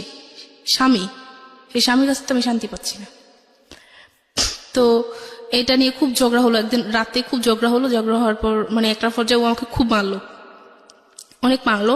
মারার পর আমি আমার ভাইকে ফোন দিলাম যে আমার এই করছে, আমাকে মারছে। মারার পর কি করলো, ভাই আসলো পরের দিন। আসার পর ভাই আসা দেখলো যে আমার গলায় করে মানে মারছে, তো দাগ পড়ে গেছে, করছিল, সবকিছুতে দাগ পড়ে গেছিল। তো যখন ভাই বললো যে এগুলা কেউ বললো যে ভাইয়া ওর তো আসলে অ্যালার্জির সমস্যা, এই কারণে এরকম। আমি কিচ্ছু করিনি, মানে ও যে এত মারতো, ও বলতো যে আমি একটা থাপ্পড় দিছি। এখনো পর্যন্ত স্বীকার যায় যে আমি একটা থাপ্পড় দিছি, আমি কখনো ওকে মারিনি। আমি বললাম যে আমি চলে যাবো, তা আবার বাড়িতে চলে গেলাম। বাড়িতে চলে যাওয়ার পর এখন আমার শ্বশুর শাশুড়ি ননদ দেবর সবাই বুঝাচ্ছে যে আরেকটা সুযোগ দেওয়া, আসো। ও কান্নাকাটি করতেছে, দেখো তুমি ছাড়া আমার কেউ নাই, আমি ভুল করছি, আমাকে ক্ষমা করে দাও, তুমি আসো। তখন পুরোপুরি ভাবলাম যে ওর মাথায় আসলে সমস্যা আছে। এই যে এই করতেও সমস্যা করে না, আবার এরকম করতেও সমস্যা করে না। আমার শাশুড়িকে ননদকে সবাইকে আবারও বললাম যে ওকে ডাক্তার দেখান। আমি তো দেখাতে পারবো না, আমি দেখাতে গেলে আবার অন্যরকম করবে, ভাববে যে আমি অন্য কিছু করতে চাইতেছি। ওকে ডাক্তার দেখান, ডাক্তার দেখালে ভালো হবে। এটা বলার পর এখন আমার শ্বশুর বলতেছে না, আমরা এই মানে আমি যখন বলতেছি আমি যাব না, আমি যখন বলতেছি আপনার ছেলে এরকম এরকম এরকম করতেছে, মানে যখন কারিগলাসগুলো সব বলে দিচ্ছি যে এরকম এরকম কারি দেয়, আমি কিভাবে থাকবো। পরে উনি বললো, ওকে চাপ দিল যে এই বউকে যদি না রাখিস তাহলে তোকে বাড়িতে উঠতে দিব না, তোকে বাড়িতে উঠতে দিব না, আমি এই বউকে যাই। তো শ্বশুর বাড়িতে মোটামুটি খুব ভালোই ছিল, শ্বশুর খুব আদর করতো আমাকে। তো এটা বলার পর ও আবার বুঝালো যে তোমার জন্য আমি আবার করবো, মানে বাবার বকা শুনলাম, আইসা যাও। এখন একদিন মেজো ভাই বলতেছে মাকে যে ওকে করেন, পাঠায় দেন। তা আমি বলতেছি না, আমি যাবো না। তখন মেজো ভাই বলতেছে, ও কেন, কি করবে, না আইসা কি করবে, মেয়েদের জীবন এরকম, এটাই ভাবতে হবে। এরকম করে মানে কতদিন। এখন কিন্তু আস্তে আস্তে মাকে ওসব বললাম, আমি খুলে বললাম যে মা এরকম এরকম করতেছে, ও এরকম এরকম বলতেছে, আমি কিভাবে যাবো ওখানে, কিভাবে থাকবো। তো মা এক মুখে বলে যে যা, আর এক মুখে বলে যে যাইস না, এরকম মানে মা এরকম বলতেছে, কি করবে, মাও ভাবতেছে না। তো এখন আমি সিদ্ধান্ত নিলাম আমি আসবো না ওর কাছে। তখন মা মেজো ভাইকে মা বলতেছে, তো ওর মনে হয় আমার ছোট মেয়ের সুখটা সহ্য হচ্ছে না, মা এরকম কিছু বলতেছে যে ওর জন্য আমার ছোট মেয়ের সুখটা নষ্ট হবে। মা যখন এটা আমাকে বললো, তো বলার পর আমি অনেকটা কষ্ট পেলাম যে মা এটা বলতে পারলো, আচ্ছা ঠিক আছে আমি চলে যাই। পরে আবার চলে গেলাম, আবার ঢাকায় চলে আসলাম। আসার পর চলতেছে। তো এর মাঝে একদিন কি হলো, আমি ওর সময় বাড়িতে আসলাম ঈদে। আসার পর আমি যেহেতু একা থাকি, সবসময় একা থাকি, বাচ্চা কাচ্চা নাই, তো সেই ক্ষেত্রে কি করলো, নিজে আমাকে ফেসবুক আইডি খুলে দিল যে এটা চালাও, মন ভালো থাকবে। তো আচ্ছা আমি ফেসবুক আইডি খুলে দেওয়ার পর মানে কারোর সাথে তেমন কথা হতো না, আর কেউ মেসেজ করলো বলে দিতাম যে আমি বিবাহিত, আমার হাজবেন্ড আছে, মানে বলে দিতাম। তাহলে আর কেউ কথা বলবে না, আর কেউ কথা বললে ফ্রেন্ডলি কথা বলবো, এর থেকে বেশি কিছু না। আমি তো ওকে ছাড়া অনেক কিছু চিন্তা করতে পারি না, ওকে ছাড়া কোনো কিছু চিন্তা করা মানে মনে হয় যে আমি মরে গেছি, মানে এরকম লাগতো আমার কাছে। তো কি হলো, একদিন একটা ছেলের সাথে আমি কথা বলতেছি, হাই হ্যালো দিক বলতেছে যে কেমন আছো কি সেই, আমিও বলতেছি ভালো আছি। তো বলার পর ও দেখতেছে, আমি জানি না ও যে দেখতেছে, ও দেখতেছে। দেখার পর কি করলো, ও আসলো, পেছন থেকে আসলো, আইসা আমার হাত থেকে ফোনটা নিয়ে গেল। তো আমার কথা হচ্ছে যে ও জানলে এখন এগুলো নিয়ে খুব ভেজাল করবে, কার সাথে কি বোঝে না বলছে সেটা সে বলবে না, সে উল্টাপাল্টা চিন্তাধারা কইরা মানে খুব ভেজাল করবে। তো ওটা ফোন নিয়ে টানাটানি করতেছে, তুমি ফোন দাও। বলছে না, তুই কার সাথে কথা বলিস, তোর ফোন দিব না। তুমি ফোন দাও তুমি। তো বলতেছে না, ফোন দেওয়া যাবে না। এটা নিয়ে ওর সাথে আমার সাথে ছেলেটা কে ছিল? ছেলেটা ফেসবুক ফ্রেন্ড। তো আপনি তো জানেন আপনার হাজবেন্ডের এরকম একটা সমস্যা আছে, এরকম সমস্যা আছে, তারপর আমার মাথায় তো কিছু কাজ করতেছে না, মানে ওই যে সময় যাচ্ছিল না, ওই আগে হচ্ছে। তো এখন ফ্রেন্ড আসতে মাঝে মধ্যে নক করতো, মানে অত অবিরত কথা বলতো না। ঠিক আছে, তারপর কি হয়েছে? তো এটা দেখার পর ছেলেটা হিন্দু ছিল, তো জানার পর ও তো চিন্তাধারা অন্যরকম। ও তো ওর মাকে দেখালো, দেখেন মা ছেলেটা দেখেন আপনার বউ এরকম করতেছে সেরকম করতেছে, এই জন্য তো আপনার বউ চলে যাবে, এরকম চিন্তা করতেছে, ওরে নিয়ে আসতে বসবে, এই করবো সেই করবে, এই করে সেই করে নিয়ে মানে আওয়াজ শুরু হয়ে গেল, মানে গলা টিপি দিয়ে ফেলে দিছিল, মারামারি করতেছে। পরে আমার শ্বশুর এসে ধরলো যে এরকম করতেছিস কেন, দে আমার কাছে ফোন দে, কি হয় দেখবো, আমি দেখবো। পরে এটা নিয়ে আর কিছু বলে নেই, ও চলে গেল, বাজারে চলে গেল, আবার আসলো, আয়সা বলে ঠান্ডা মাথা বলতেছে, বলো এগুলো কে ছিল, ছেলেদের সাথে তোমার কি সম্পর্ক? আমি জাস্ট ফ্রেন্ড, আর কিচ্ছু না, তুমি শুধু নাম ভুলবে তো না, জাস্ট ফ্রেন্ড, এর থেকে আর বেশি কিছু না। তো বলতেছে না, ওর সাথে তোমার অন্য কোনো সম্পর্ক। আচ্ছা ঠিক আছে, তাহলে ব্লক করে দাও। তাহলে তো হয়েছে, তো আচ্ছা ঠিক আছে, ব্লক করে দিছি। ও ওখানেই শেষ, ব্লক করে দিছি। এখন এটা নিয়েও কি করতো, রাতে এটা নিয়েও কথা তুলতো, বিভিন্ন সময় মেজাজ করা থাকতো যে ওর ফ্যাক্টরিতে ফোন দিত, ওর ভাই থাকতো না ফ্যাক্টরিতে, ভাই থাকতো না, পাইতো না। তো না পাইলে কি করতো, ওর ভাইকে যদি না পাইতো ওই ঝালটা আমার উপর উঠাইতো, ওর রাগটা আমার উপর উঠাইতো। এটা নিয়ে এরকম ঝামেলা হচ্ছে দিন। তারপর আবার ঢাকায় চলে গেলাম, ওই পর তারপর দিন ঢাকায় চলে আসলাম। চলে আসার পর তো এভাবে চলতে থাকার পর 2018 সালের দিকে আমি যখন ওকে বাচ্চার কথা আবারও বললাম, তো বলে যে এখন তো টাকা পয়সা হাতে নেই, টাকা পয়সা হাতে আসুক তারপর আমরা ডাক্তার দেখাবো। তো আমি বলি যে আচ্ছা ঠিক আছে। এটা বলে আমি আমার নানুর বাড়িতে বাসায় বেড়াতে গেলাম কেরানীগঞ্জে। ওখানে যাওয়ার পর আমি একটা চাকরির অফার পেলাম। চাকরির অফার পাওয়ার পর যে চাকরিটা করব, ওনাদের সাথে আমি কথা বললাম, ওনারা বললো যে আচ্ছা ঠিক আছে নিব। তো ওকে আমি ফার্স্ট বললাম, আর ও বললো যে ঠিক করছে, তুমি করবো, আচ্ছা তার তো ভালো হয়েছে, মিষ্টি খাওয়াই সেই মানে হাসি খুশি। তো আমি ভাবছি তো রাজি হয়ে গেছে। তা আমার কাছে আমার সবসময় কাগজপত্র আমার সাথে থাকে, আমি বললাম কাগজপত্র সবকিছু জমা দিয়ে দিলাম, মানে চাকরি করবো আমি। পরে ওরকম আমি বুঝে বললাম, শুনো যেহেতু তোমার কাছে টাকা পয়সা নাই, তো আমি তাহলে 2টা বছর কাজ করি, চাকরি করি, 2টা বছর চাকরি করে টাকা পয়সা যা জমিয়ে তারপর আমরা ভেবে নিব, ডাক্তার দেখাবো। তুমি এদিকে তুমি করে তুমি তোমার সংসারটাকে গড়ে তোলো। তা এটা বলছি, আচ্ছা ঠিক আছে। এখন কাগজপত্র জমা দিতে গেছে, তখনও কিছু বললো না। যখন আমি ওই অফিসে গেলাম, হেড অফিসে না, আরেকটা ব্রাঞ্চে গেলাম, যার পর ওনারা কি বললো যে আপনার হাজব্যান্ডের সাথে কথা বলবো। আচ্ছা ঠিক আছে বলুন।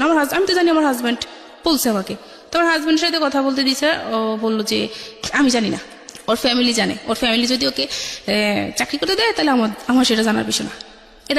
এটা বলার পর উনি বলতেছে আপনার হাজব্যান্ডের সাথে আপনার দূরত্ব আছে? আচ্ছা না, দূরত্ব নেই। তাহলে সে এটা বললো কেন? আচ্ছা ঠিক আছে, সমস্যা নেই, আপনি চলে যান, চলে গিয়ে ওনাকে বুঝান, সমস্যা নেই, আমরা আপনাকে ফোন দিব। তো এটা বলে আমি বাসায় গেলাম। বাসায় গিয়ে ওর সাথে মানে আমি খুব রাব বিহেভ করলাম। আমি নিজে যে তুই এটা বললি কেন, আমি তো ভালোই চাচ্ছি, যে তোর যে টাকা পয়সা নাই, তুই যে বাচ্চা কাচ্চা নিতে পারবি না, তাহলে আমি টাকা জোগাড় করে আমি ডাক্তার দেখাবো, তুই এটা বললি কেন? এটা নিয়ে ওর সাথে আমার মানে খুব ঝগড়া হচ্ছে। হওয়ার পর কি করলাম যে যা আমি থাকবো না, আর আমাকে রাখতে পারবি না, এতদিন এত কিছু হয়েছে, আর রাখতে পারবি না, এটা করে আমি চলেই আসবো, যে যা তোকে এখান থেকে আমি ডিভোর্স দিয়ে যাব। তো ও দুজনে মিলেই ঝগড়া করতেছি। তো করার পর কি বলছে আচ্ছা ঠিক আছে, আয় তুই আমাকে ডিভোর্স দিবি, তো আয় আমার সাথে আয়। তো আমি কি করছি, সত্যি সত্যি ওর সাথে বেরিয়ে গেলাম। বাইরে যাওয়ার পর কি করলো, ওর একটা ফ্রেন্ডের বাসা আমার নিয়ে গেলো। তা আমি আবার মেজু ভাইকে বললাম যে এরকম ওর ফ্রেন্ডের বাসা আমাকে নিয়ে যাচ্ছে, আমরা আজকে মানে আলাদা হয়ে যাব। তো এটা বলার পর আমার ভাই তো মানে ভয় পেয়ে গেল যে ওর ফ্রেন্ডের বাসা কেন নিবে।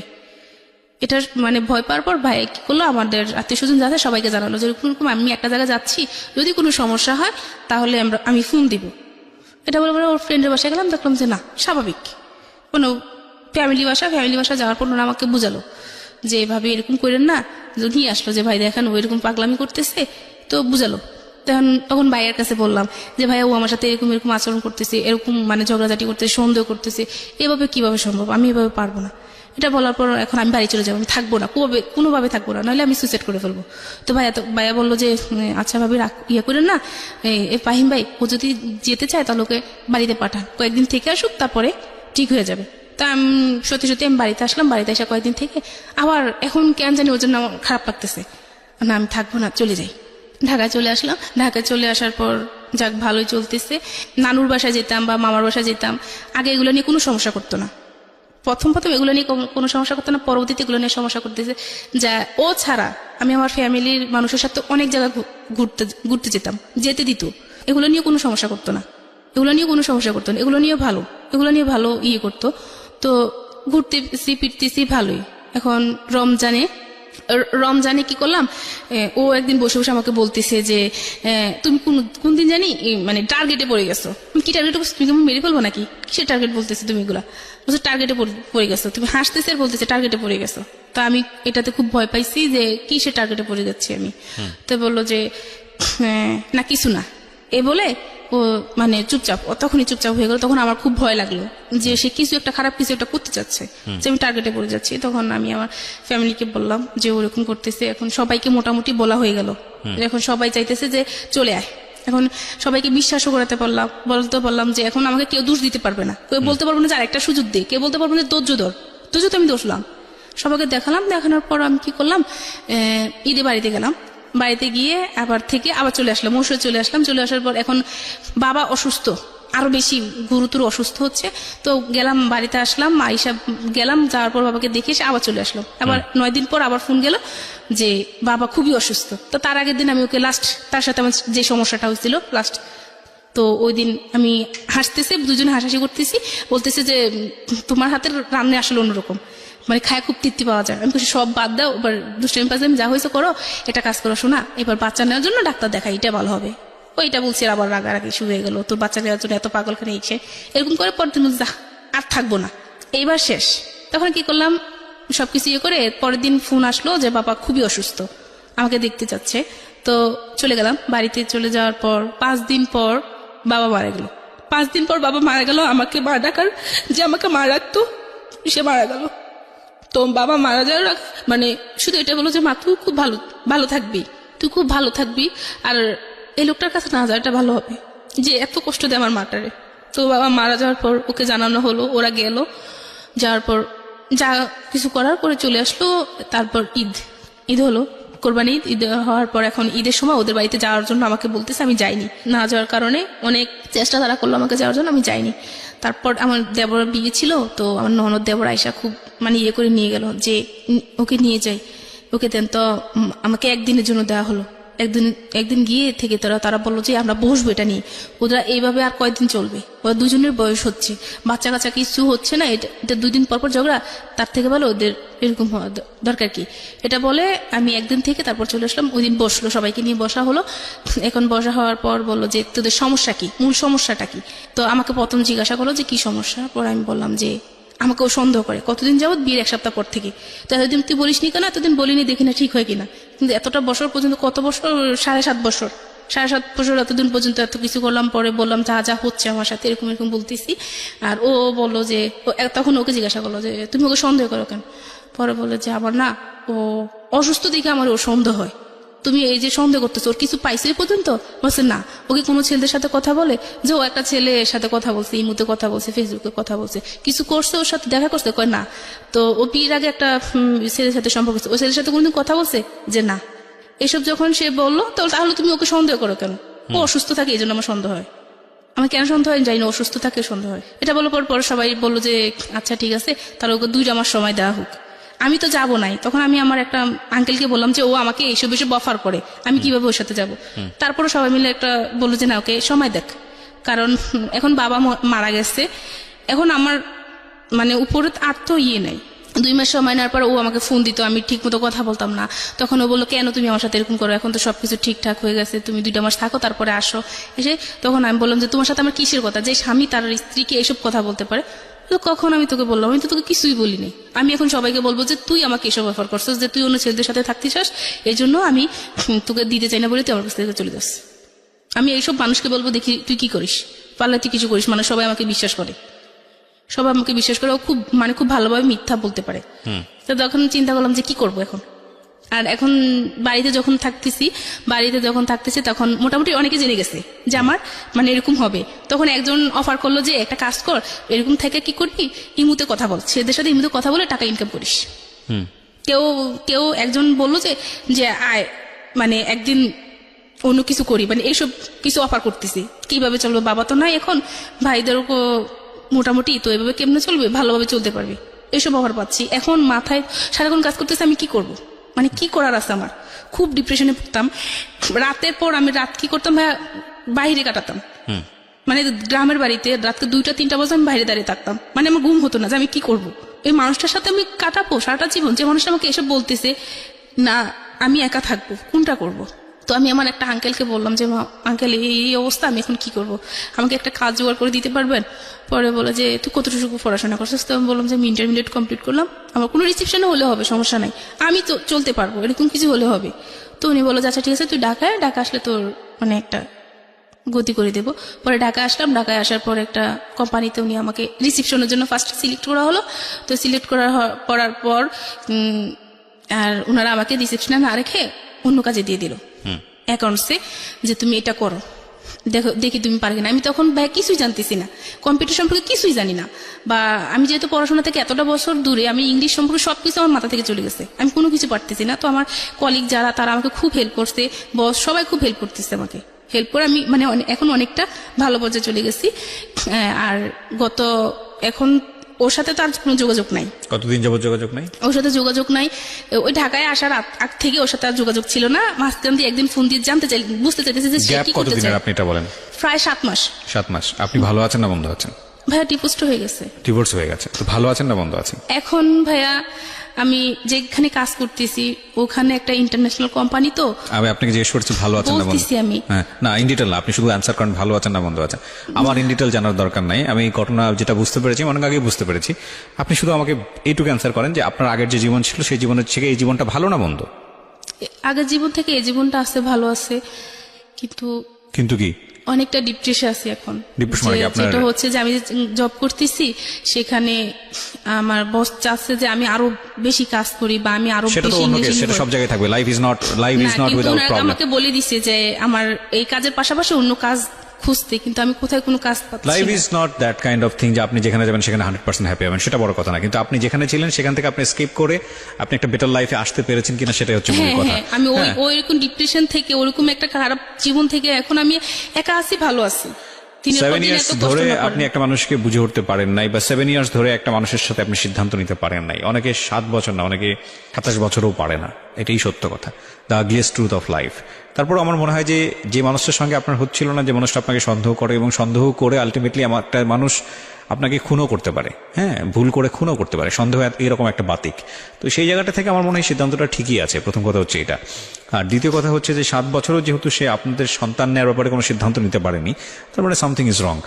তো আজকের এই জীবন গল্পটা আপনি কেন বললেন? আপনার কথা থেকে শেষ করতে চাই আমাদের এই অনুষ্ঠানটা। আমার বললাম যে কেউ কোনো সিদ্ধান্ত নেওয়ার আগে ভেবেচিন্তে কোনো সিদ্ধান্ত নিবে, আর আমার মতো যাতে টাইমটা কেউ বেশি না নেয়।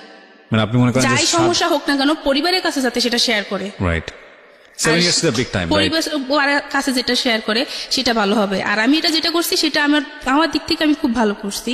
আর আমি যে জীবনের গল্প শোনার পর আমি এটা বুঝতে পারছি যে অনেক ভালো একটা শো এটা, কিন্তু এটার জন্য বলতে হতো যে এটা ভালো না, অনেক ভালো একটা শো। এটা থেকে অনেক মেসেজ পাওয়া যায় যে আমি সিদ্ধান্তটা নিছি, এমনভাবে সিদ্ধান্তটা নিছি যে আমার কোনো সমস্যা, পরিবারের কাছে আমি স্থান পাচ্ছি।